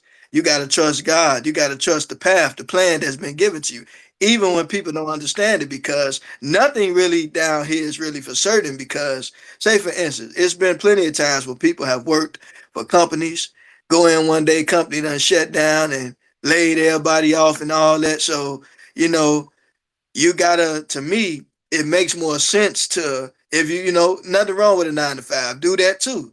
But also focus on the gifts and the talents and the plan that you've been given because you never know, because it's not just to benefit you, your your path can benefit other people as well. So I Mhm. look at it like that. So like to me, I'm not doing myself no favor by doing what I'm supposed to do. I'm supposed to do that. You know, Yeah. Yeah. I don't deserve a cookie for it. I'm supposed to do that. You know what I Yeah. mean? Like that's what I'm supposed to do. Yes. No, I 100% like wholeheartedly agree with that, because that is literally, I don't know what it is, but like this conversation, I've been having this conversation for like consistently the last week with multiple people, and it's just so crazy how it's aligning, like even with some of the challenges I think that I'm about to face, right? And I'm like, if you have to put like a 9 to 5 above what it is that your assignment, right? You know what you're supposed to choose, but then you also kind of like it's the fear because of that But you know stability. what? Something will come up to move you. Oh And I yes. think that's what people don't realize. Like when because you know how God leads you. Everybody. That's something that nobody can answer for the next person. That's more of a personal thing. But you'll Right. know because things come up, and that's just like I said. I've met so many people on my journey. Like I got one role model now. That's my good friend Karina from Florida. Mhm. We kind of became like friends, kind of like last year, but I look at her as a role model because, when I heard her story, we just kind of bonded right away. And she's doing some really powerful things down in Florida. So like, shout out to Karina, but you I know, would love to it's have her not. on True Trust and Trajectory, so send her my way Yeah, after. I will. She just shot me a text, so soon as I get off here, I'm a shoot her a text back and tell her come on, cause I Yes, support my people. And look, I'm one of the people that like when I see people doing good things, I try to support them too and try to push them forward as well because we all in this thing together. oh yeah, I feel like all of us have gifts and talents that we can use to benefit ourselves and others. in the world. So Yeah, so yeah, don't let fear hold you back. Fear is not a friend; it's an enemy. yeah. Oh yeah, 100%. Um, so I think we're nearing. All right, we have two more segments left. So, this next part, I want to talk about entrepreneurship, integrity, and purpose. And I think we grazed over it a bit, so we didn't go into like super depth. We live in a culture that glamorizes fast money and visibility, but you emphasize integrity. Why is it that integrity matters more to you than optics? And I kind of already know this, but for people that don't, like they haven't had a conversation with you. Well, to me, because seen the unseen, I've been doing my thing for almost what the funeral business the last 16 almost years now. Film industry almost the last 9 years. Mhm. Pro wrestling going on 6 years. So to me, my whole thing is that I borrowed this quote from my good friend John from pro wrestling that to me it's a journey, not a destination. And so Mm, I'm enjoying the journey. So on the journey, it's not always about people knowing everything you do. Like, don't get me wrong, it's nice to have people who believe in you and support you. But at the same time, if you got an audience of 5 members or no audience or whatever, it's not all about having an audience. It's just about doing what you're supposed to do. yeah, I appreciate all those people who support me, and I thank God for all these talented people. And we should support one another. But at the same time, I'm not a type of person that obsess over views or like I've had organizations actually reach out to me about boosting my views and all that. But eh, who watches. I appreciate it, but I'm you not still trying to make be I'm not doing. trying to make myself look bigger. Like I just do what I love and share my story with the people that want it. And I think to me that's more important than anything because don't get me wrong, it's a business side to the look and all that stuff as well. But to me, I prioritize the message. And I understand, why some people do obsess with views and things of that nature, but it matters because you should put yourself out there and let people choose if they want to rock with you or not. But at the same time, it's like I rather build through connections. To Yeah, me, that's the way I've been doing it. Like I know that I might seem to be like more in the caveman era with my tactic. In this world where everything is just kind of boosted a little bit, but to me no, I want to really build a real connection with people. So I'm not too concerned with the look. It's not I'm not knocking people that do because I understand that business wise too, but I love talking to people. I love connecting with people because it's not just about putting my story out. Everybody has a story, you yeah, know? Everybody matters. Everybody has a gift. Everybody has a talent. So, my story is no greater, no more or less important than the next person's. exactly. So, in our Zoom meeting, you talked about unfair pay practices and hostile environments. What advice would you give people navigating workplaces that essentially end up draining them? I would say if you just have to be there, like I said, I'm not God, so I can't tell you what to do. But I will say this, you know, look what you can to better your situation. Mm, However you can in a good way. But I would say this: learn the lessons you're supposed to learn, but kind of look for a way out that works for you. Long as it's mm, good. You know what I'm saying? Because yes, all of us have been in unfair situations, maybe relationship, maybe job or whatever. Because I've been in situations where I felt that I wasn't being paid fairly. I don't compare myself to anybody, but and I'm not saying that I had to be paid the most money in the world, but it's like if you're gonna pay everybody else, then I'm gonna expect to be I ain't no better or worse than nobody else. Like, so to me, your time is valuable. Yeah. So don't apologize to nobody for that. Don't get me wrong. There are times where I may do things for people and don't charge them anything because that's love and kindness, and it's a certain situation that calls for that. But in business, you got to be business. Hmm. Don't cheat nobody, but don't let nobody cheat you. You know what I'm saying? Treat everybody with love and respect. That's more of my method because like, and that's why when people do work with me on my projects and stuff, I've always prioritize making sure that I paid talent. I remember one filmmaker told me, "Hey, you paying inexperienced actors. I don't pay." I said, "That's you." But me, I know what I've been through working in the businesses that I have. And so me, I don't treat people that way. I Right. don't care if this film was probably not the best. It's my own money. But me, I value how I treat people. Right. For me, I don't want to just look a certain way in the public, but then be very maniacal behind it. Like that's no, the same guy that you're seeing now, the same what you see is what you get with this gentleman. Right. So I'm not gonna sit there and say that I'm how? perfect, but Mhm. I try to be fair with how I treat people. Yeah.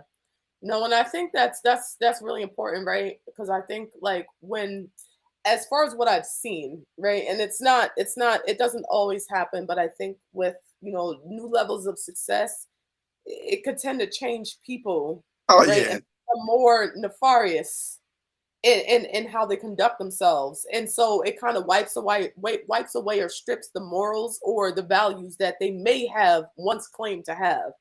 So the fact that you mentioned that, I feel like that's huge. Like, and if you guys take anything away, and we're live on TikTok now for the second Maybe half. TikTok. Hey guys, so make sure you guys, if you're just coming in, make sure that you go over, click the link in my bio, go to Truth, Trust, and Trajectory. We are. Hey, I missed you. We got to catch up later. Make sure you guys go and watch the full episode. It is streaming on YouTube as well as Facebook. So how do you define success now compared to earlier in your career? Well, earlier I thought that it just had to be like this, and when you get it, you arrive. But I learned you never really arrive. so you better enjoy the journey, not what you think is the destination. Because one Mhm. thing about being human, we all gonna have things happen in life that's beyond our control, and so having money. I've had money. Sometimes I've been through situations where I ain't had none. It happens. It's like a roller coaster. It's up and down. But the most Yeah. important thing is to thank God for the journey and just appreciate the journey and just be thankful because you may not always have everything that you think you should have just yet, but it's about the lessons you learn as well. And again, you got to take a chance on yourself Yeah. because other people may not be willing. Like we had a situation the other day, and I'll mention it. A friend of mine in the pro wrestling business had a situation where he was told by another wrestler that they weren't going to be using him in the promotion. So me and him, we talked and we prayed about it. And I told him, I said, no, you call the owner of the promotion and you talk with them. Don't go off what somebody told you. Talk to the Mhm. owner. He talked to the owner after we had prayer. The owner told him, no, no, come on in. We got something for you to do. So again, you know what I'm saying? Like it's like you have to speak up for yourself, and you have to know how to negotiate well for yourself because people will try to get over on you if you let them. Oh So, yeah. like Yep. I said, I ain't saying that you got to ask for all the money in the world, but at least be fair. Yeah. I tell people if you don't consider yourself a good person or a bad person, at least be a fair person. Yeah. And I think that's super important. But I think fairness, just from some of the things that I've seen, and I don't know why I always have to do that, right? But for some of the things that I've seen, people determine fairness based on their own lens of perception, right? So Yeah, it'd be that's like, cool. and it's crazy because it's like, there should be like a universal what's fair, not just like what benefit, but they look at fair as like, oh, is it benefiting me? As opposed to like, is it helping? Is it serving other people as well? You know. Yeah, and again, that's a very fair way of putting it because you're right. Like everything, because I always tell people the world is bigger than Wade Simmons. I'm just one fish in a really big ocean. You're not a pond, Mhm. but an ocean because this is a Okay. very big world. I mean, from China to Saudi Arabia to like Africa to America to Mhm. Mexico to it's a lot of talented people all over the world. Everybody is talented. Everybody to me is somebody. So to me, I think that what I learned, especially with doing business with people, is to find out what they're looking for, find out what you're looking for, and to try to be honest up front about it. Because I know that we live in this world where there's a lot of dishonesty and not a lot of people that always are genuine. There are genuine people out here, but sometimes those are the ones that people try to take advantage of. But Yeah. I think that no, you just be upfront and just ask what they're looking for, and I think it never hurts to be honest. I mean, you may get the deal, you may not, but I think it's just good to treat people right, and it ain't even about money because you should respect everybody whether they got money or not. We all human beings. Mhm. No, I And then and you then should host a seminar at the hospital I work at. I'm just saying. And if you're ever open to that, because I think that's a message that goes over heads. Even and it's crazy because people can know better and they still choose to do the complete opposite. well, look You at know. it like this: a lot of people who have wealth, they wouldn't have had the wealth if it wasn't for people contributing to it, you know, because every corporation, right? Somebody had to put money into it. Somebody had to buy a product, you Oh, know, for sure. or somebody had to even go along with the system. That's Yes. another story as well. But Yeah, so, man. and even and like I said, even with artificial intelligence, right? Like I noticed that a lot of businesses are prioritizing profit and they're creating AI to kind of not pay people. Let's be real. We know Oh, it's presented to us yeah, as one thing, but the people that are but actually putting in the work and but you the know what I'm truth be saying? told, even if people don't invest or people don't buy into that, it's not gonna go anywhere. So everything like one of my favorite songs is "People Make the World Go Round." I love that song. That's one of my that look. I like old school music, but that's one of my True. favorite songs because, like I said, we're people, and God put us here on this planet to work together to hopefully find and choose Him, but to love one another. And Mhm. so I think that again, the world ain't a bad place. It's just people that prioritize something like profit over people. But I don't care rich or poor. When somebody leave this world, ain't nobody taking anything with them. With you. Um, Yeah. so the truth be told is the most important thing is how we treat one another, and to not look down on anybody. It's enough resources and stuff in the world for everybody. But again, we've been put into a system that's a whole nother story for another day. But you For sure. know, but hey, but again, without people, there are no systems. This is true. And y'all remember that at home, okay? That's super important. Super important. So people hear intentional living and think that it's more of an aesthetic. What does intentional living actually look like in real life for you? For me, I ask myself, why am I doing anything that I do? What's my motive? Why? And so to me, if my motive ain't right, I don't do it. You know, I always try to be genuine and to just make sure that I'm really compassionate about what I do and not being fake or phony, but being real with it. Because to me, again, when you hold back and you hold things in, you can like for me, it was my voice that affected. So to me, I try to always just be genuine and I try to always just be vocal about the things that I'm looking to do. And like I said, it's not always about everybody looking. I mean, it's again, you have to share your voice because your voice is not just for us, it's for the whole world, but it's for the people that want it. Because everybody, like I said, it's social media and even technology is a beautiful thing in a sense, but hopefully it's being used for the right reasons. And Yeah. so that's always the conversation that I have. But I tell anybody to always value human connections over anything because without human connections, there would be no corporations. You know, Oh, yeah. there would even be no countries without the people. Because if people didn't go along with certain things, nobody would be able to get nothing done. Exactly. So even systems are built around people. You know. Yeah. Yeah. So, you've had media appearances and conversations about AI and technology. You kind of briefly touched on it a bit. But I guess I'm just trying to pick your brain right now. What is it that excites you about the future? And then, like, as far as AI is concerned, and do you have any concerns about it? Oh, I got a lot of more concerns.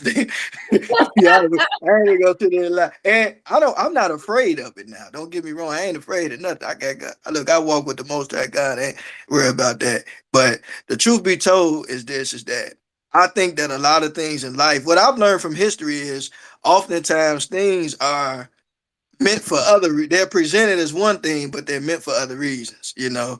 And Yes. I'm not one of them people that just, willingly, no, I pay attention to everything Yeah. because I think that's how we got, you know. Don't look like we looking at, again, we living in this world that we're finding out a lot of information about a lot of things that happen.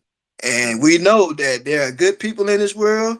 There are some people that are not so good. But that's why Mhm. I say that, to me, it's more the motive behind it. And like I said, honestly, I think that it can do some good, but I don't think that I don't think that's what it's being made for, to be honest with you.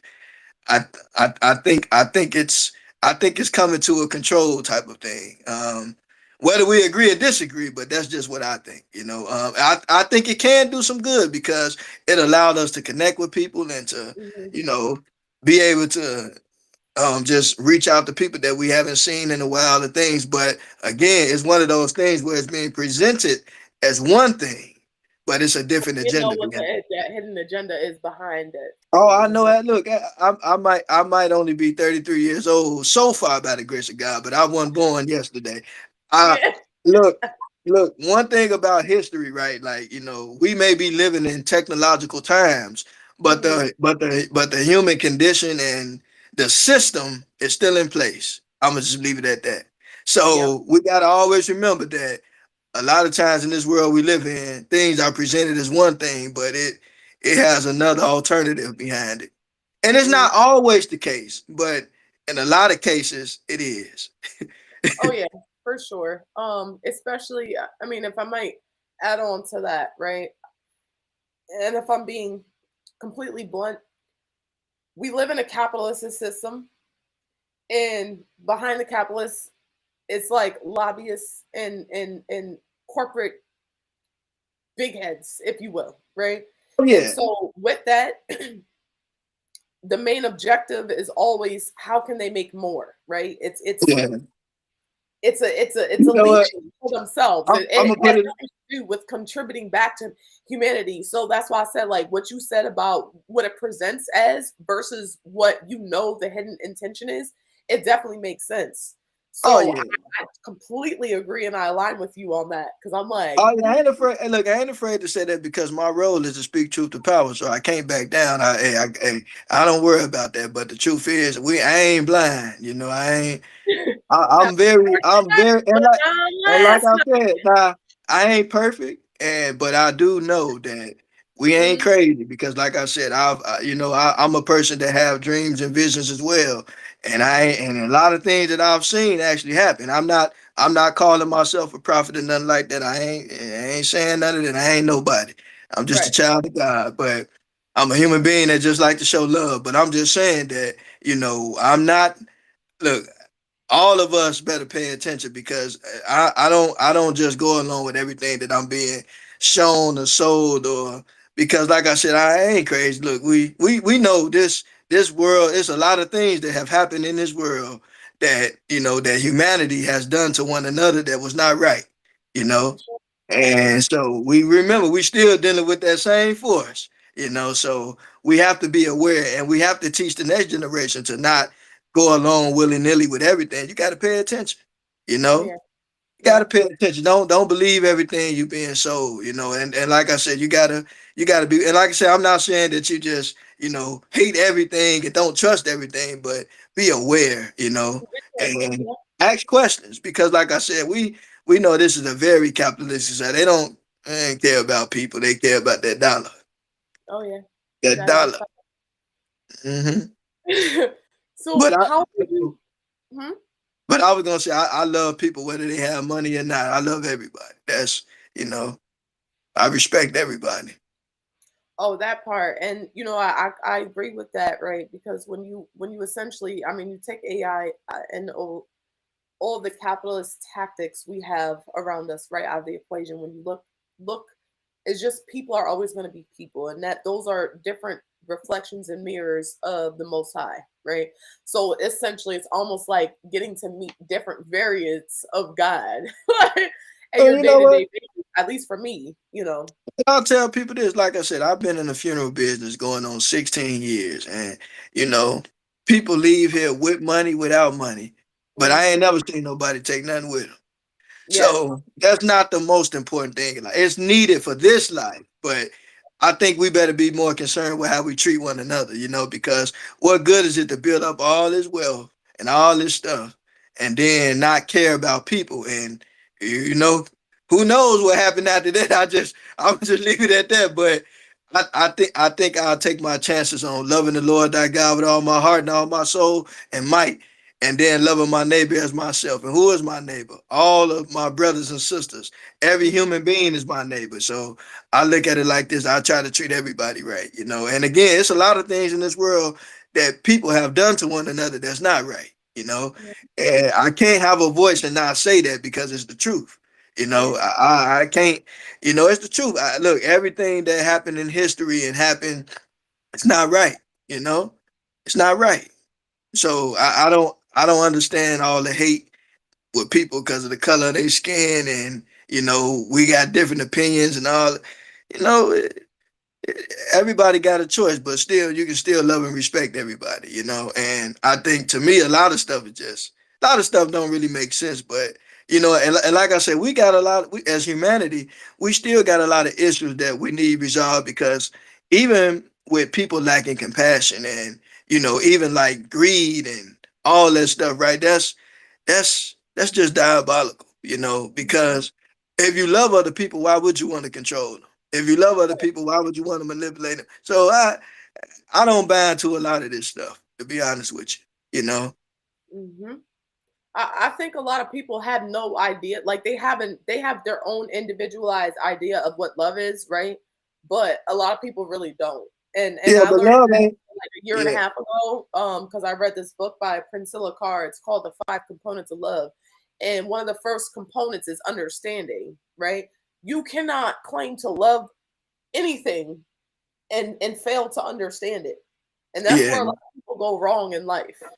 yeah. And then to me, I always just say, just put the shoe on the other foot But a and lot of see people what. never. They won't. They refuse to, Hey, right? no matter what language we speak, it's just some things is universal and common sense. Even if people don't admit that, but it's like if I don't want somebody doing something to me, why would They're I not do it? to you.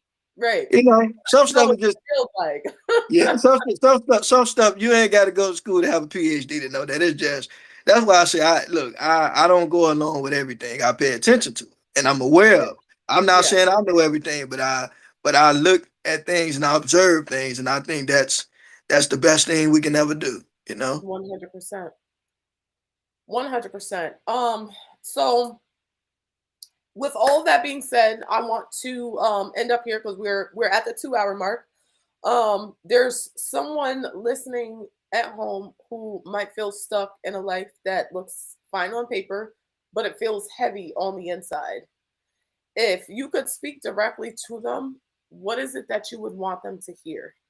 I would tell everybody just just look at yourself in the mirror, analyze, reflect on life, and see what you can change. You Mm, know, some things is beyond our ability to change, but what you can change, try to look for loopholes there. Always have an exit strategy, even in life, and don't try to rush it. Don't try to wait it out. Just see what you can do to make that change, and you will feel a lot better. mm, I love that. And then I'm being nosy. What are you building next, and who's it for? Well, I can't speak on too much right now, but I will say that I'm currently working on a documentary on training for pro wrestling, and I've been at that for about 5 years, but we finally got most of it shot. So I'm working on that, but also just just still trying to take care of a few certifications in California because I got my arranger certificate, but I gotta get my other license and embalming license and all that stuff. So that's been a process. But like I said, I'll still be, God willing, around home too in Illinois. But just taking one day at a time. Just you may see me on Chicago PD in the background, just moving around doing something. I guess so.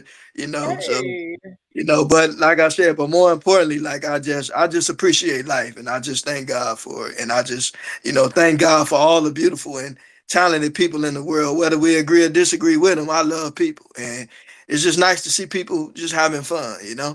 yes. Well, we love and appreciate you too.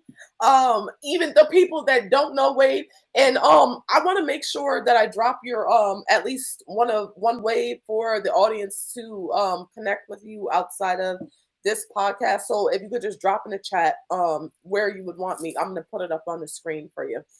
Oh yeah. So they can find it. And then I just need you to finish this sentence for me. The length of our days are a gift. So,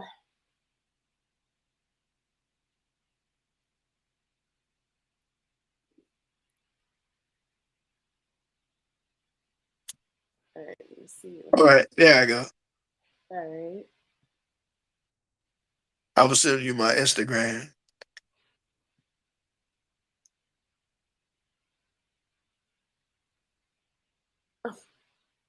I used to use Facebook more often, but I've been doing a lot more Instagram now. I done kind of fell in love with Instagram a little bit better. You and me both. I just within the last week, honey, it's been it's been something. All right. All right, we're gonna put your IG so that way people know how to connect with you. Um, all right, we got you up there. So for those of you guys that are watching on Facebook or YouTube, in order to reach out or connect with Wade, you can find him on Instagram at Wade Jedi I 99. know. And just make sure you guys go ahead, follow him, send him a message, drop some love in there. And then wait, you gotta finish that sentence for me. We're not letting you fly by like that. It's not that easy. So you said the length of our days. All right, So yeah. So yes, they are a gift. So make it count. You know, that's the way I finish the sentence is make it count. Like, when you think about a movie, right? yeah, Whenever a filmmaker puts together a movie, they shoot a lot of stuff, but they got to cut a lot of stuff out, right? And right. so to me, when the story of our life on this end is ended, you know, to me, just ask yourself, how did you use your number of days?